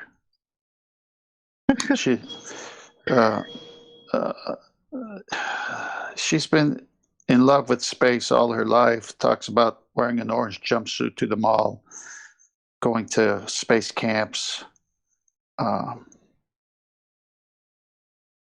So space camps? Ooh. Yeah. Just her whole life was. There's no such thing as space camps. Real, therefore, space is real. Any assertion that she has been camping in the space vacuum is just a lie. There are no space camps. It's just a total lie. It's bullshit. Can't have a camp in a violation of natural law. Right, but maybe it was a space-themed camp. That's what it's supposed to be, space-themed camp, yeah. Let's see. From early as she can remember, Michelle was obsessed with space. Her mom, who raised Michelle and her sister, fascination came when she was about 4 years old. Very telling right there. Yeah, 4 years old. Yeah. Okay, here it is. Although money was tight growing up, at 12 years old, Michelle heard about a space camp in Alabama and was desperate to go. She helped pay by way of babysitting, an experience that she jokes turned her off kids. One of the She was also named the best camper at the campus. She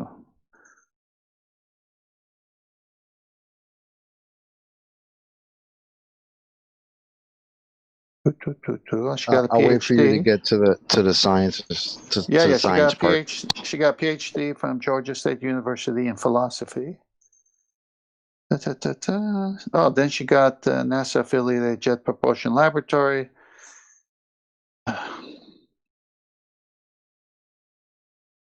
Right, I'm going to cut you off. I've put her on screen so people know who we're referring to. Shout out to Joseph369. He says, the rumpus is right. Earth is level. Okay, I've been paying attention for the last couple of minutes to chat, I'm afraid. But thank you very much indeed for the super chat, Joseph. He is indeed right if he has stated that Earth is level. Earth is indeed level. Shout out to James Richard for his hat-trick super chat. Thank you very much indeed. Is space camp an activity here on Earth? How unfortunate for Globies. That is indeed true. Thank you very much, both of you, for the super chat. Also, there was another one. Alexander, thank you very much for the thumbs up. Really do appreciate your support. Now, if you're watching this on either Nathan Oakley 1980 or Nathan Oakley premiering streams, then stay tuned as there will be an after show to follow. Unfortunately, if you are watching this live on Nathan Oakley 1980, this is where we bid you farewell. A huge, massive, enormous thank you to both Discord and G Plus panels for making today's live show possible. Stay tuned once again if you're watching on either premiering stream. I've been Nathan Oakley, and I'll see you all in the next video.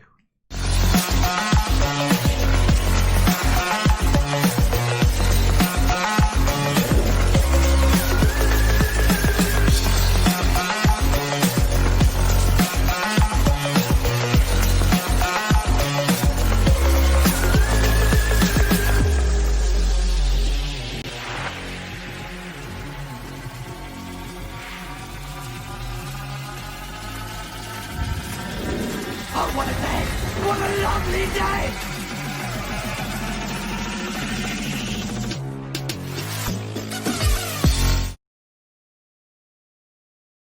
Says that in high school she had a picture of Carl Sagan in her locker. Oh, that does it right there. Oh my God. Hang on. This is the best. And aerospace award from Robert Goddard, but then she had an induction into the Space Camp Hall of Fame. I didn't know there was such a thing. She did Space Camp Hall of Fame. What the heck is a Space Camp Hall of Fame? Oh my God. Ask the Globers. We're Globers. What's Space Camp Hall of Fame? What is that? I'm going to post. And why is Space Camp not in space? in 2020, why is Space Camp not in space? What's going on, guys? All right, Space Camp is still in Florida. It's like, get the fuck out of here. All right, I just posted it, Master B. If you want to go through it, it's funny as heck. Oh my gosh, Space Camp Hall of Fame.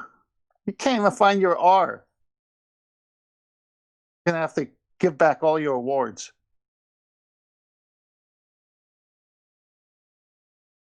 If Lance Armstrong has to give back everything for cheating on the bicycle races, all these Space Camp people have to give back everything.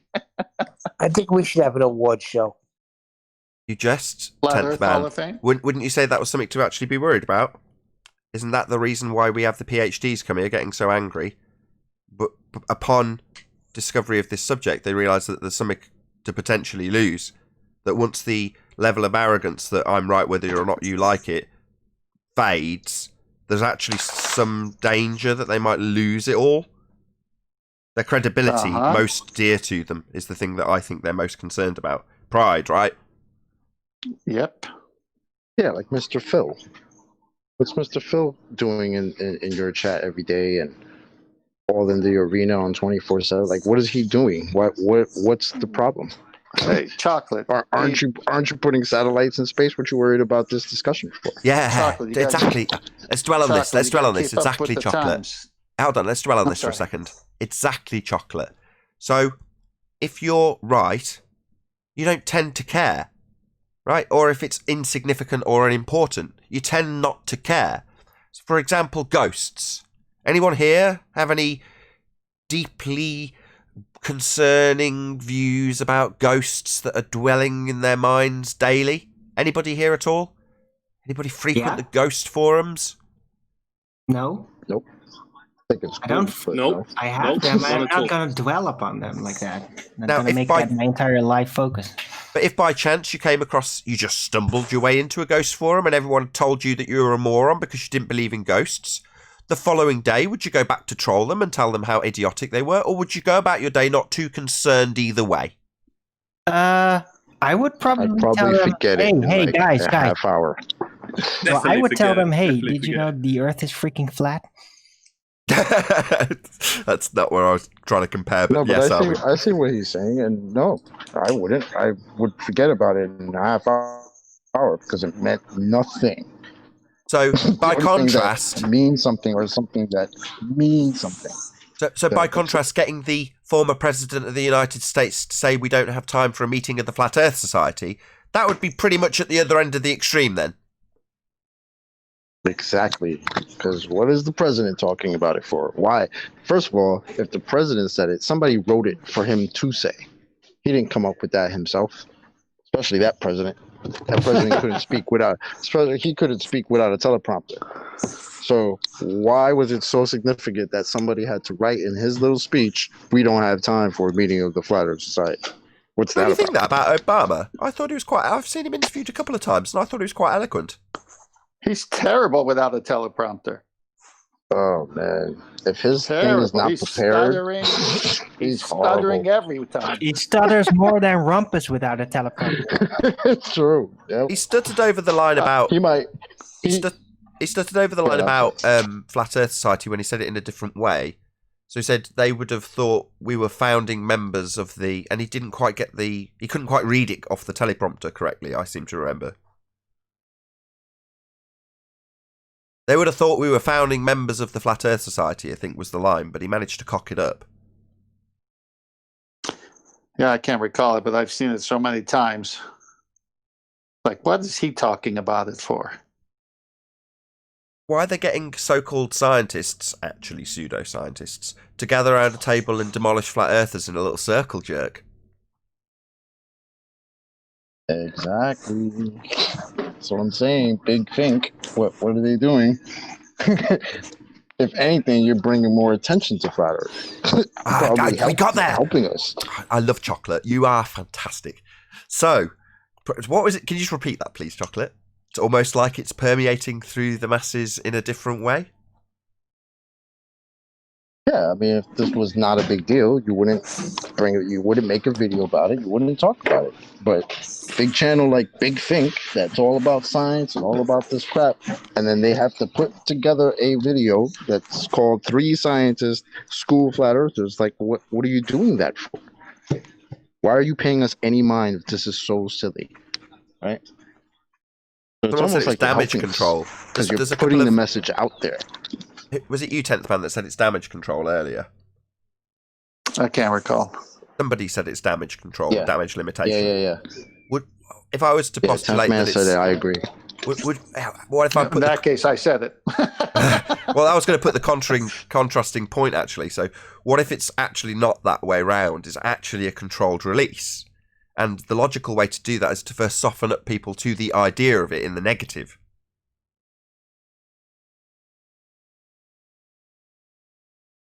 So we're going to start with losing our geometric horizon first.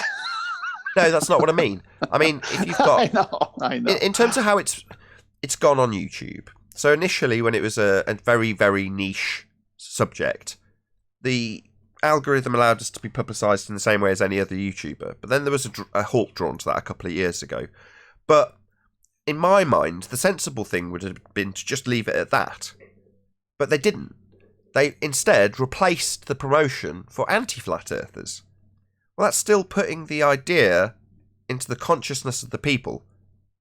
It doesn't matter that it's in the negative. There's no such thing as bad publicity long term. I guess if you're coming from that perspective, from where you're coming, that could be a possibility. But I just see it for what it is. They're losing and they're embarrassed, so they got to now lose their cool, which means when they had cool, they wouldn't broach the subject, talk about it. They were just hoping it just die out, but it wasn't dying out. It was getting more clicks per day than anything. Yeah, but you're talking about individuals now. You're talking about they as each individual, and they perceive it. And what if I rephrase it and say, I'll go along with what you said, 10th, and say, okay, losing, fine, if you want to frame it that way. What about losing too quickly? Fine, that's even better. Losing too quickly, and my day was specific in the social media, Facebook, YouTube, all that stuff that started hiding the good channel. I remember when Flat Earth, the end of 2016, when I started hitting things on Flat Earth, all the good channels, all the good information was popping up right at the top because it was based on what other people were watching as well. So it would just rise to the top. Now you can't, it's 20, 30 pages, if you can even find it. So I need a skeptic. Has anyone got Pete Shea as a contact? I need to get Pete Shea in here. He's got some interesting views on this controlled release idea. They're often saying, I don't mind listening to a controlled release, but I'm not leaning that way whatsoever. I truly assess the situation as them losing their cool and getting involved because it was growing too fast.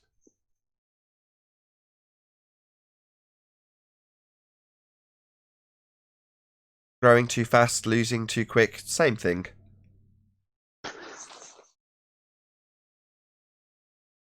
Well, if it is some sort of control release, they're not telling the pawns like Michelle Thaler, Bill Nye, and Smoked Grass Tyson. I don't think they're out there putting that message out. If that's what they're doing, they're not doing that under their own volition.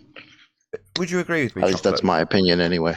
Would you agree with me when I say that the logical or the sensible thing to do if you're trying to quell or stem the information, is that the right term, is to put the restraints in that they did in terms of not letting our information necessarily reach new audiences, but don't prop up the anti-flat earthers, because that would do more harm than good, in my opinion. Do you think that having, people like Simon Dan and Dave, whatever his name is, not a Professor Dave, and those other style YouTubers, do you think that actually helps the cause of stemming the flow of flat earth information, or do you think it actually hinders it? Well, my assessment of that is the audience that they're after for that is the larger audience, which is they just need a title. They never watch these videos, maybe 20, 30 seconds at best, and then it's over. So all they want is Professor Dan and all these other guys to have a nice catchy title, and then you link that up to the higher ups like Neil deGrasse Tyson, Bill Nye, Michelle Thaler, and then people who just are perusing the internet see titles and official spokespersons, and then not so official spokesperson, but similar titles, and in their mind, through this mass advertising campaign of theirs, I run into them. You run into them. I can't even get a conversation because they've been thoroughly brainwashed by the advertising not to talk to me, because the very thing you said is true. The ridicule they would get if they took a position and studied it, if it happened to be flat earth, they're not willing to take that ridicule. So these titles help them stay away from further investigation and gives them a comfortable blanket to say, you guys are crazy. So you're saying that at a subconscious level, they hear the person who's addressing something that we have done for the sake of argument, with the disdain and ridicule that's being put onto us, and a subconscious level they think, well, I definitely don't want to face that ridicule. Last week when I was highlighting it back to them, you don't want to concede because you'd inevitably face the ridicule you're dishing out. Absolutely. I mean, I know growing up, I doubted everything like chocolate and fought it and challenged my science teachers. I knew other people watched me do that. Now, they weren't willing to do that. Why? They don't want the ridicule. They don't want to be Johnny on the spot who gets pinned down by a teacher with some college degrees behind them. I didn't care about who it was. I just said that don't make sense. Care. Can I see that's the thing? Like you just said it, you didn't care. I said it at the same time. Like I didn't care about that. I have a question. I need my question addressed because what you're saying to me, based on my reality, makes no sense. No, Righteous. I thought Nathan asked the question if these baller YouTubers help our cause or not. Was that what you asked, Nathan? Essentially, not when you say our cause. I phrased it the dissemination of the information. Does it help or hinder Flat Earth reaching the general public? Well, I can give my opinion because to me, Red's rhetoric was quite vital for me into getting into Flat Earth. So I could just speak for myself. You want to expand on that a bit? I refused to watch FE videos when they were starting getting suggested in my feed, but then I seen the Red's rhetoric video that showed boats going over the curve, and I wanted to see that. And then when I clicked on that video and watched it, the follow-up video was journalism debunking that exact video. And I was like, no way, that can't be possible. But like my curiosity was piqued and I was like, okay, well, let's see how this guy's going to debunk something like that. And journalism sounded he sounded normal. He backed up his claims and he did a good job. And I was like, whoa, wait a second. Maybe this FE situation is not that crazy after all, so to say.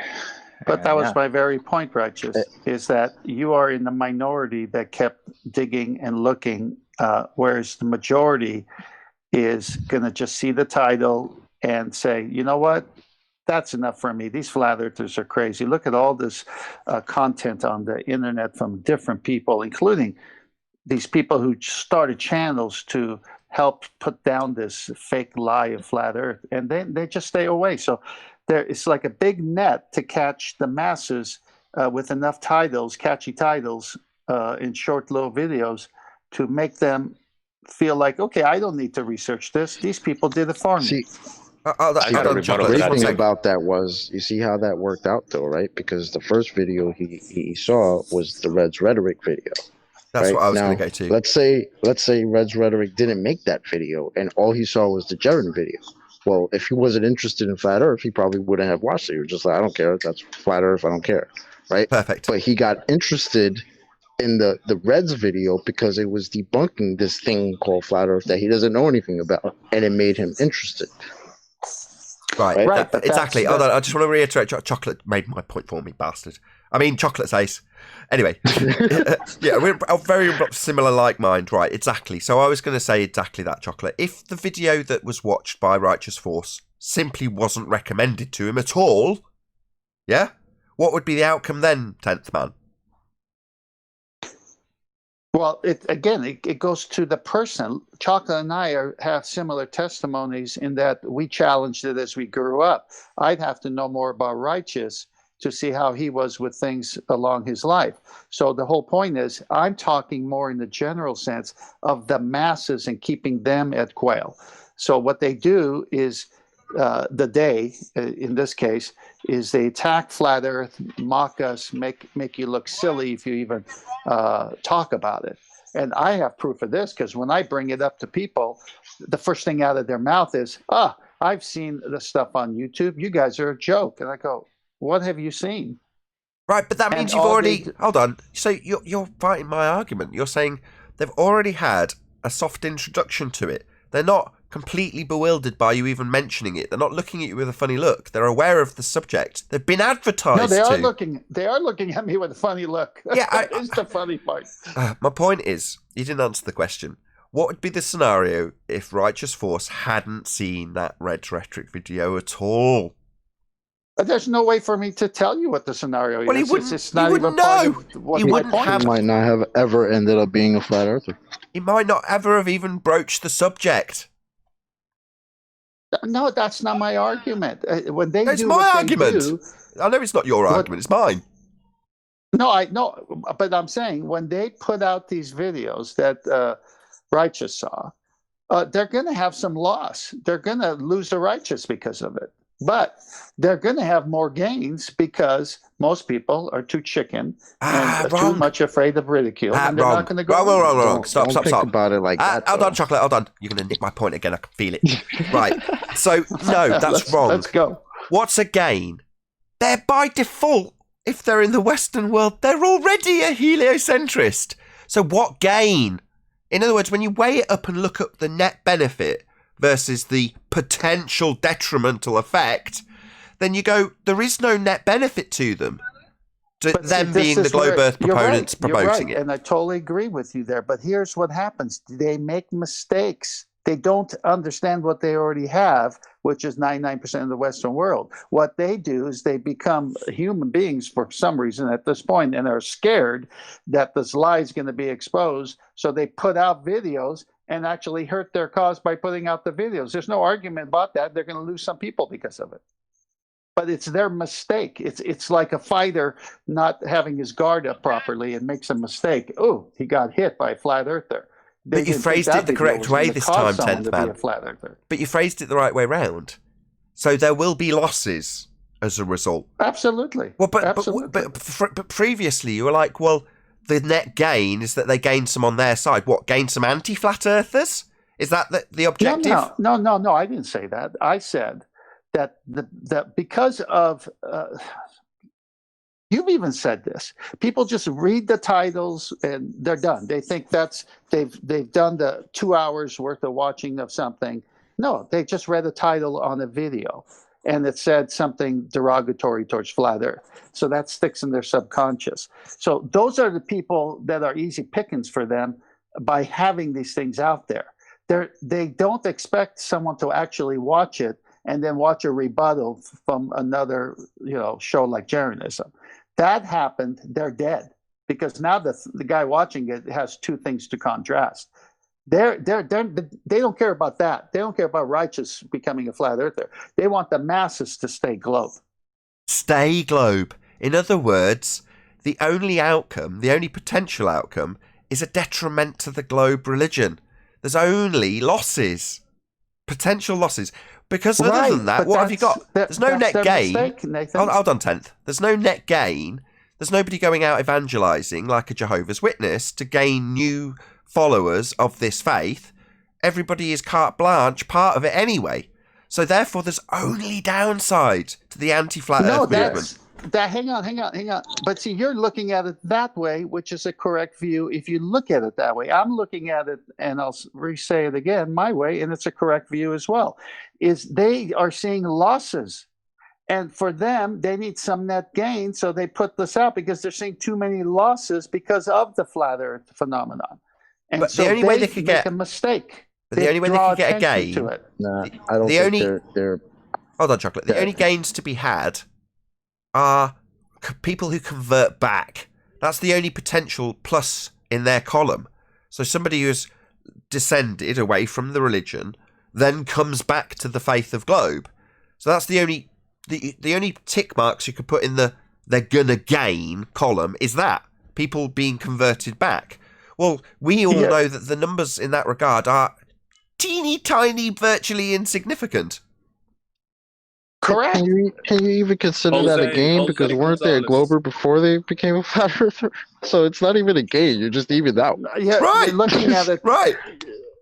Listen, we're both right because you're looking at it in a critical way, and you're right. But I'm not looking at it in a critical way. I am saying they made a mistake, and their mistake was to draw attention to it by putting these things out. But now, what's the motive of why they put these things out? Because they saw the clicks and flat Earth going up on the internet, and they're saying, wait a minute, we got to do something.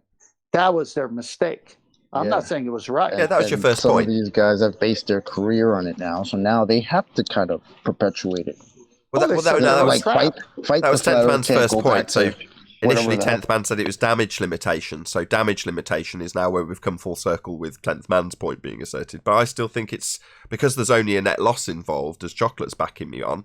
Therefore, it's not necessarily just damage limitation. There must be an overall objective for the information to be permeated in any way, shape, or form when you can only have a net loss as a result of the information being put out there. There should just be outright censorship. Well, hang on. Let's just take another subject that's currently on the table. The conservative and different types of YouTube channels that are being closed down by the techno companies. Why? Why are they closing it down? What's their point? Well, it depends. If they're breaching terms of service in YouTube, and they're breaching terms of service. I don't really follow. No, it's none of that. If you follow the news, I know you don't watch it, but I go on the internet and see these things. And so conservative shows, they say something, boom, shut down. It's called racist. It's just made up stuff. They shouldn't be shut down. They didn't violate anything. And so, the election is coming. So they want to shut down these channels that are alerting people to things. So why is that happening? Why on that subject of politics are certain viewpoints not allowed? I mean, that's against my First Amendment rights. I mean, whether you like it or not, I get to say what I want to say. You don't have to listen to it. And if I'm not breaching any terms of service, why are they still shutting it down? True. Because they don't want it out there. Trump 2020. It's not true. You don't get First Amendment rights on YouTube. No, I'm not saying YouTube. I'm saying here in the U.S., as a First Amendment, you get to say what you say. And YouTube is now showing their card. No, you don't get to say what you say. We determine what you get to say. And if you don't like it, as we're it just should going to be. shut you down. As it should be. It's their platform, their rules. It's not protected by the First Amendment. Now they're going to fall into a different category. I can't remember what the topic was, as a publisher or something else that they're also in trouble for. So here's the point. They allow all other stuff that other people have problems with, but now they won't allow this. So what my point is the action itself. Why are you shutting down a different of an opinion when it comes to politics? And if you carry that over to the previous subjects, that was their mistake. They saw flat Earth growing too much. They made a clumsy error, thinking we got to shut it down by doing this, and the other. All it did was draw more attention to it, and flat Earth grew even more. Why do you assume that that's an error? I watched it happen. I watched it happen. But what makes you think that? I don't think that's an error. Well, I'm not saying the one you think is wrong either, because like you said, you're thinking from a viewpoint of maybe this is a slow release of them allowing it, and they're playing both sides. I'm not against that either. All I'm saying is what I observe and what I know about human nature. I don't necessarily think that. I'm just postulating it for this discussion. Okay, yeah, but at least you brought it up. I'm fighting that position. I'm fighting that position because it's me. It's brought it up. I couldn't. I looked through the chat to see if Pete Shea was in here because I was going to lay it at his doorstep. It's stuck at mine now, but that's fine.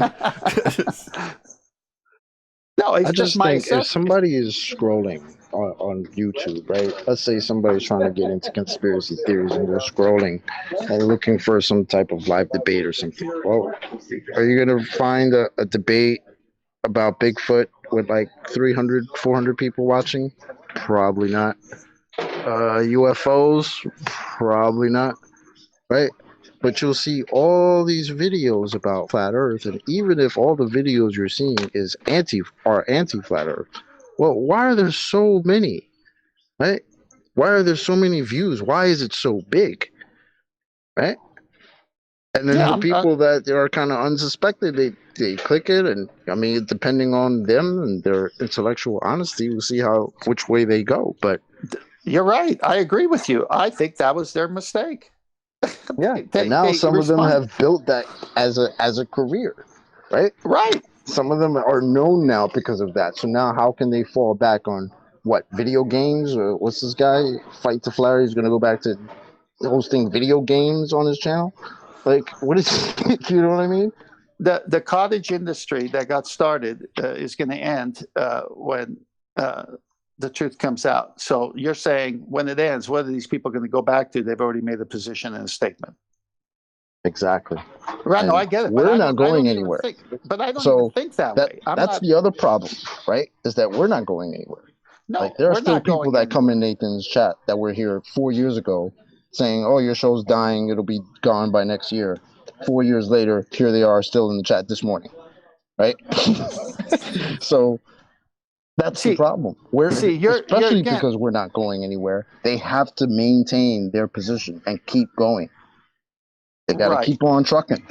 but see, now you're looking at it from the point of what are they going to do and what are they not going to do should scenarios change in the future. I'm not looking at their channel or their income or what they get out of it or don't get out of it. I am just looking at, from a broad viewpoint, saying, it used to be you just clicked and saw whatever you wanted to see. Now it's very difficult to find the channel.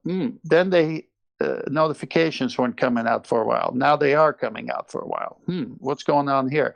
Someone's pushing buttons for some reason. Now, this is observed by everybody. Now, why they're doing it, how is it going to result? What are the different ramifications for both sides? That's still happening. So my assessment is they made a mistake by a knee-jerk reaction, and it brought more attention to us. This is what I'm saying. It worked against them. Nah, I know that's your position, but at least now that I'm, whatever the word is, steel manning this position, I don't necessarily think that it's a mistake on account of the fact that based on previous experience of other things that have come to fruition in a similar way, they're always orchestrated, they're always tightly controlled, they're always planned well in advance, they're always done by the numbers. So why would this be any different? Right. I'm not saying that wasn't done that way, but they don't know the future and they don't know how it was going to be received, especially when it backfires on them. You don't think they have a good understanding of how lies break down? The powers to be that actually control who gets to see what, is all I'm talking about. The mistakes were so obvious, but the plan could have been great. But the outcome is like, oh boy, this had a totally different outcome than what we thought. Other things, this worked well, and the outcome was always perceived. But in this one, it backfired. It's one of those anomalies. It didn't work quite the way they thought, and they're going to go back to the drawing board. Maybe. But it doesn't matter. At the end of the day, they don't got an R, and they're too afraid to talk about it. Yo, gentlemen. You hear Hello. me? What's up? Yo, hey, sorry. Long time listener, actually. Well, first time sitting in on the show. Just a quick thought. I'm kind of changing gears on you guys. But I was curious, have any of you ever given any credence to the growing zones and how it would support flat Earth versus globe? Growing zones? Yeah, growing zones like agricultural growing zones. For instance, you can grow the same crops in Western Oregon as you can grow in Northern Florida. And on the globe, you're looking at, however, basically Oregon is similar to Maine in latitude on the globe. You can't grow shit in Maine that you can grow in Florida. Okay, and the conclusion from that is? Well, that it just can't be a globe. I just think it's a good argument, but I've never, heard people talking about it, or if you guys have been into this a lot longer than me. Is it sure kind of like how they say that the Arctic and the Antarctic should sort of be the same because it's a ball and it should relate in some way, but the climates are vastly different? So is it something like that when you say growing zones, like you should be able to grow this and somewhere else where it's like the same latitude type of thing? Right. So the way that the agricultural like growing zones work is they will give you it's basically by a number, and it starts colder to hotter, and then gets colder again as you get further out. And it's just literally dictated by a number and what the average mean temperature year round is in that zone. So if you look at a globe, though, Oregon is basically the same latitude as Maine in the United States. I know some of you guys aren't from the U.S., so I'm not sure how. I know what you mean. helpful that I'm is from for the you. US. But yeah, if you look at your local growing zone for the UK or whatever wherever you guys are, I think you'll find it very interesting. The way the map is laid out on a globe does not work for the growing zones. It doesn't make any sense to me. Right, I would agree with that overall. But there's also, look, wind streams and the layout of the mountain ranges on the surface. They matter a lot as to where all the warm air goes to and where the cold air flows to.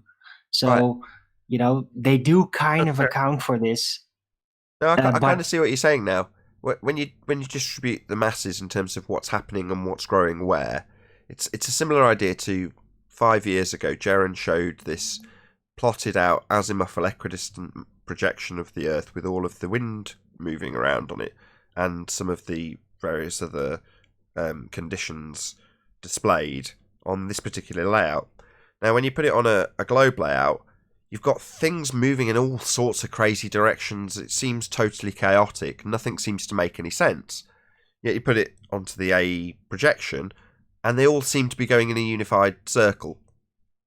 Just constantly. Yeah, it I've all seen looks that. beautifully harmonious. Oh, okay, 10th has just brought up. Okay, I see what you mean now. You're saying- I just it's put a about the picture land up there. layout over the map as well. I've got your picture. When I 10th, I've got it up. Yeah, when I call my nurseries to order my seeds, they say, what region are you in? I tell them my region, zip code, the whole thing. And then they say, okay, your growing zone is, and they give it a number, 8, 9, whatever. I'm in that region, 10, 8, the lower part there. Not low like Texas, but where California is. And then they'll say, well, this won't do good in your area because of the temperatures that you are, dealing with and the climate. And so pretty much, if you want success in growing things, you follow what the plant likes and doesn't like. I have a request from the ballers. Okay. Could you please stop addressing it as the geometric edge and call it the geometric surface? No. No, they like the word edge. Oh, just hold on. Do they not like the word edge? Can you establish that for me? They absolutely hate the word edge. They don't believe spheres have edges. Oh, isn't that beautiful? Which, Excellent. Thank you. Thank you for letting me know. I don't know if it would really take away from the argument, but yeah, I think that's semantics, just arguing about edge and No surface. worries. Yeah. Could you ask them to stop asserting the nonsense that came from the Flat Earth Society that boats would go over the edge of a flat Earth disk flying up through a vacuum? Can you ask them to stop saying that nonsense? See how you get on asking them to relinquish their straw man. Because the reason they have that straw man about boats going over a flat Earth disk edge is because boats go over their sphere edge. The edge would be the bit that's blocking the boats. The top of it is the edge. Yeah? The bit that they're measuring. See how much of this boat is blocked by the edge of my sphere? And they don't like that word. Excellent. Thank you so much for letting me know. I kind of already knew that. That's why I used the word. Because I know full well that they're not going to like being challenged to give us an edge when they have been spending the last 5 years demanding that we show them a boat going over a flat Earth disk edge. And that's precisely why they ask us for that. Because they do have an edge, with boats going over it, wouldn't you know? Well, they don't think they can measure the edge because it's refracted now, I guess, too. Yeah, they can. However, in geometry, that edge, let's just say it a few more times, their sphere edge, their globe edge, their Earth curve edge, is a tangent point. Yeah, before it, you can see up to it. After it, stuff's blocked because it's a physical edge. The edge of where you can see past. The globe edge, the geometric horizon, the tangent point. Well, that tangent point in geometry is going to have a straight line drawn to it. If they're saying it's refracted, that means it's deviated from straight. Well, it's no longer a tangent line, therefore you can't do geometry anymore.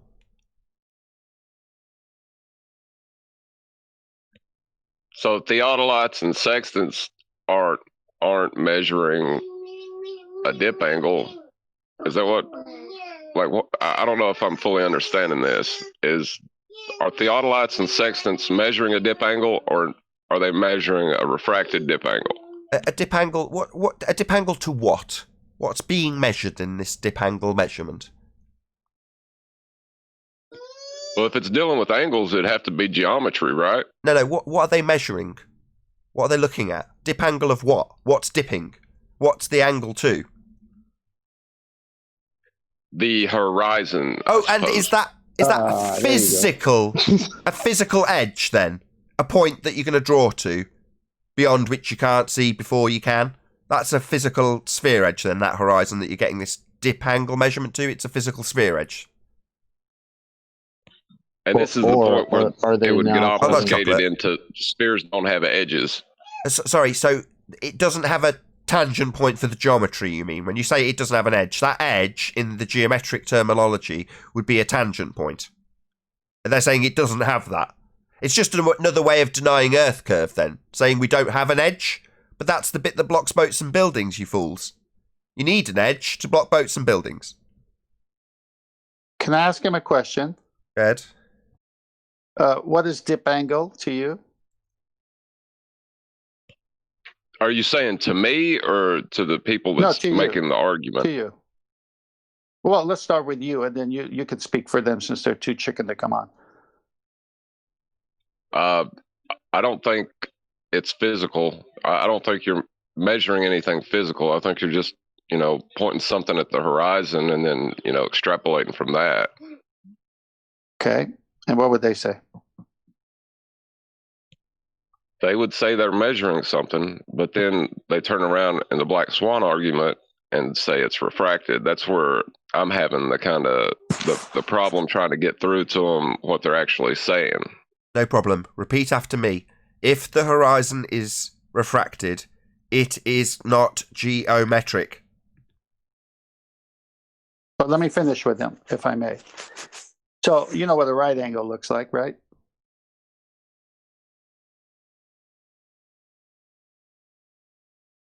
I do. Okay. Yeah. So you got 90 degrees above you. That's your zenith.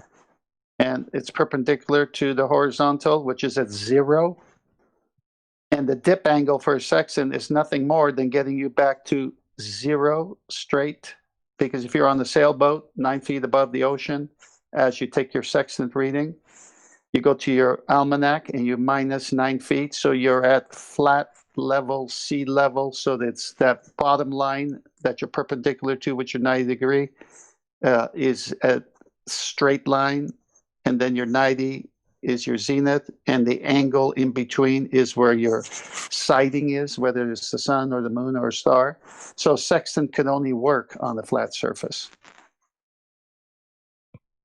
Yeah, that was one of my arguments when QE first come out with the black swan. When I heard him say geometric, I felt like I understood the art. I was in the middle for a long time, and when I heard them deny that the Earth that the Earth was geometric, it about like knocked me out. I couldn't believe it. Yeah, because their claim to prove the Earth is a sphere is a geometric claim. Yep. Yeah. They had to go out of their way to tell us how the horizon we see is apparent.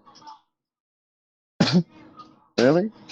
Wasn't that what we were saying? The geometric horizon years? would be apparent based on height. That doesn't make any sense. Yeah, it would be if we had one, but we don't see it, therefore it's not apparent. Now, all horizons by definition are apparent, meaning you can see them, but their horizon, the geometric sphere Earth edge horizon, is not apparent, and therefore not a horizon. We do have horizons, it's just not the globe Earth sphere edge horizon. That only exists in maths.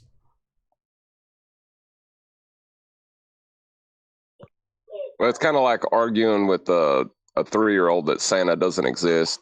I feel like it's almost a lost cause on some people. It is and it isn't, because you can realise that you're dealing with a zealot that says, no, it's refracted. It's like, yeah, but if you're not recognising that that's you relinquishing the required geometry that you used to assert Earth's a sphere, if you don't recognise that, you, the individual, then go in peace. You're ours untenable. Deal with it however you want. You know, it's not really our responsibility to take that person by the hand and say, no, you must understand that you're actually destroying your model by saying it's refracted, because your model's geometric and you must have geometry to make the model work. When we put to you that we require perspective to be accounted for, you tell us we don't need perspective, our model's geometric. Therefore, perspective isn't required, it's just simple geometry. So that's the assertion when you're dealing with perspective.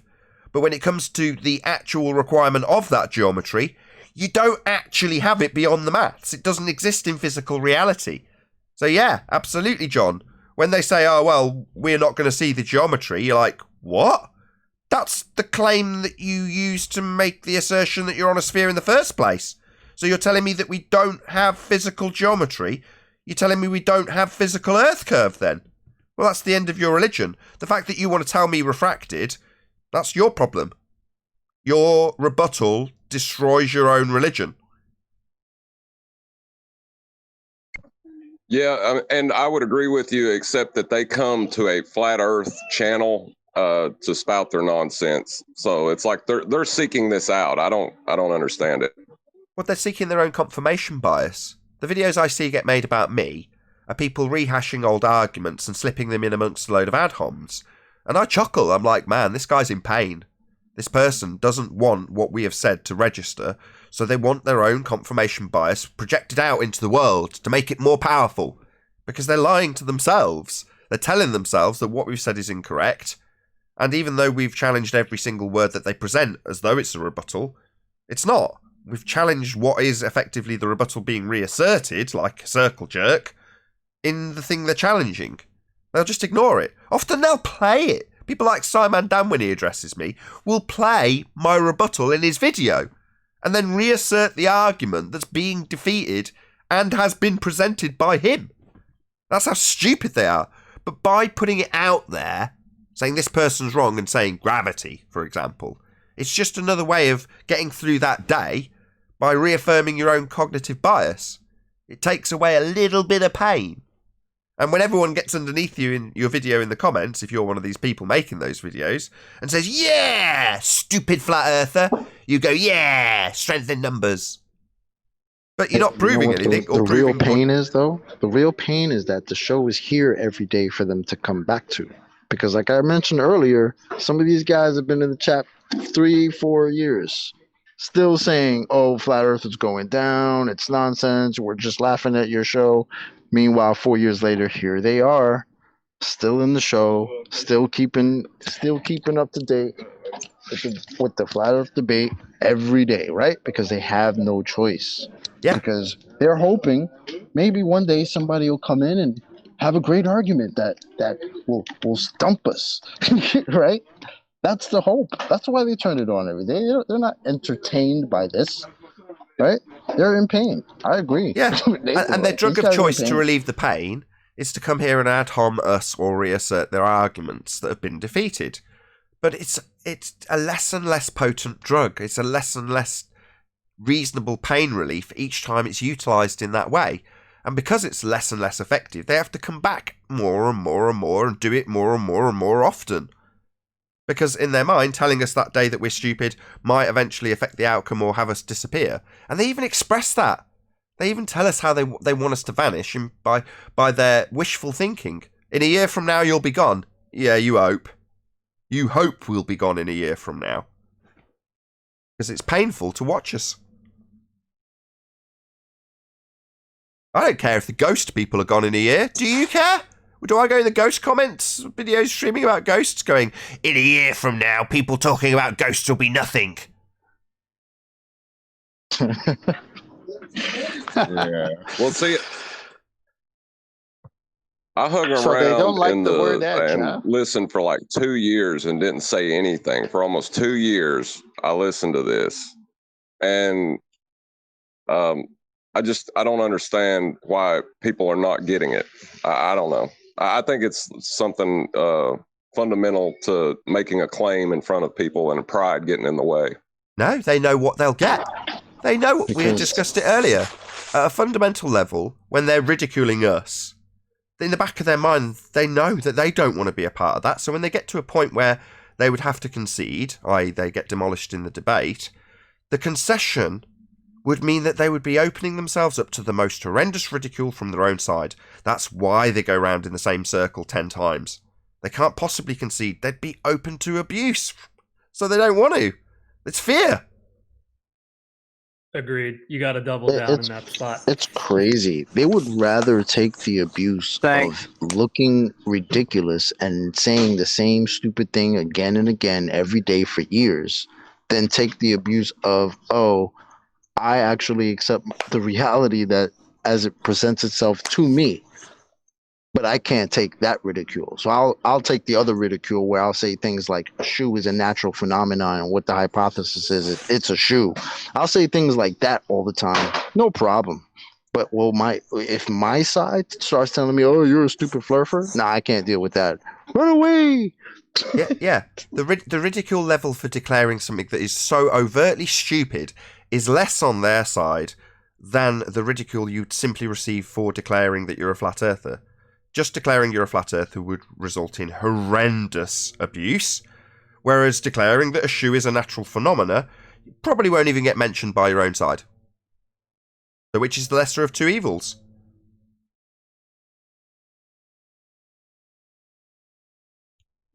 Water vapor isn't gas. Yep. Professor of hydrology, just Phil Bell, can laugh along with everybody on the panel saying how stupid we are for declaring that water vapour is gas, and declare quite boldly that that's the stupidest thing he's ever heard. Now, again, from their side, that if we did that, the backlash would be never-ending. I say divide when I should say times, or the other way around, and that is never-ending video fodder. A slip of the tongue. Now, 3 days of assertion that water vapour isn't gas, that won't get them any ridicule. Maybe from us, but they don't care, because they automatically consider us stupid. Now, that automatic assumption is something that's going to be in the back of their mind that they definitely don't want to be subject to when they're in a position that they have to concede that something that they hold near and dear in their religious faith is actually fundamentally incorrect, and demonstrated so. Much better to just assert the original argument 5 more times, because then your own side won't see you giving in to a point that would leave them in a worse position for their own ridicule. So they've got to get you, if you're conceding, and make sure you understand how your concession wasn't good for the overall cause. This didn't help my cognitive. Here we go. Simon Dan made a recent video about when the penny drops. A really good video when a guy had to actually concede that he was incorrect and made those concessions after only a couple of attempts. Well, that got a follow-up video from Simon Dan, because that's not going to help his cognitive pain. Definitely don't want the guy on your own side conceding that space can't be real. So better make a response video and declare gravity again. And make sure that the person who's made that assertion gets an absolute pummeling for their stupidity. In other words, I got a whole load of, I made about $5 out of it, in tertiary advertising from Simon Dan sending people to my video with a guy conceding that space is fake from the globe side. That needs addressing. Because that's not helping any of them, right? That's going to leave those guys in total disarray, cognitive pain. So we've got to address it. Quick, sharp. I was just going to say, and that right there is Simon Dan showing his pain by having to make a video of it. Because he could have just left it alone. Exactly. They didn't have to say anything, right? Share your pain, Simon Dan. And with that, I'm going to say a huge, massive, enormous thank you to both Discord and G Plus panels for making today's after show possible. Of course, a massive thank you to all of you in the Nathan Oakley 1980 or Nathan Oakley premiering streams for hopefully smashing the super chat, liking, commenting, sharing, subscribing, and all that good stuff. Be sure to check out nathanoakley.com and the Flat Earth Debate Forum to keep up to date with the community debate. I've been Nathan Oakley, and I'll see you all in the next video.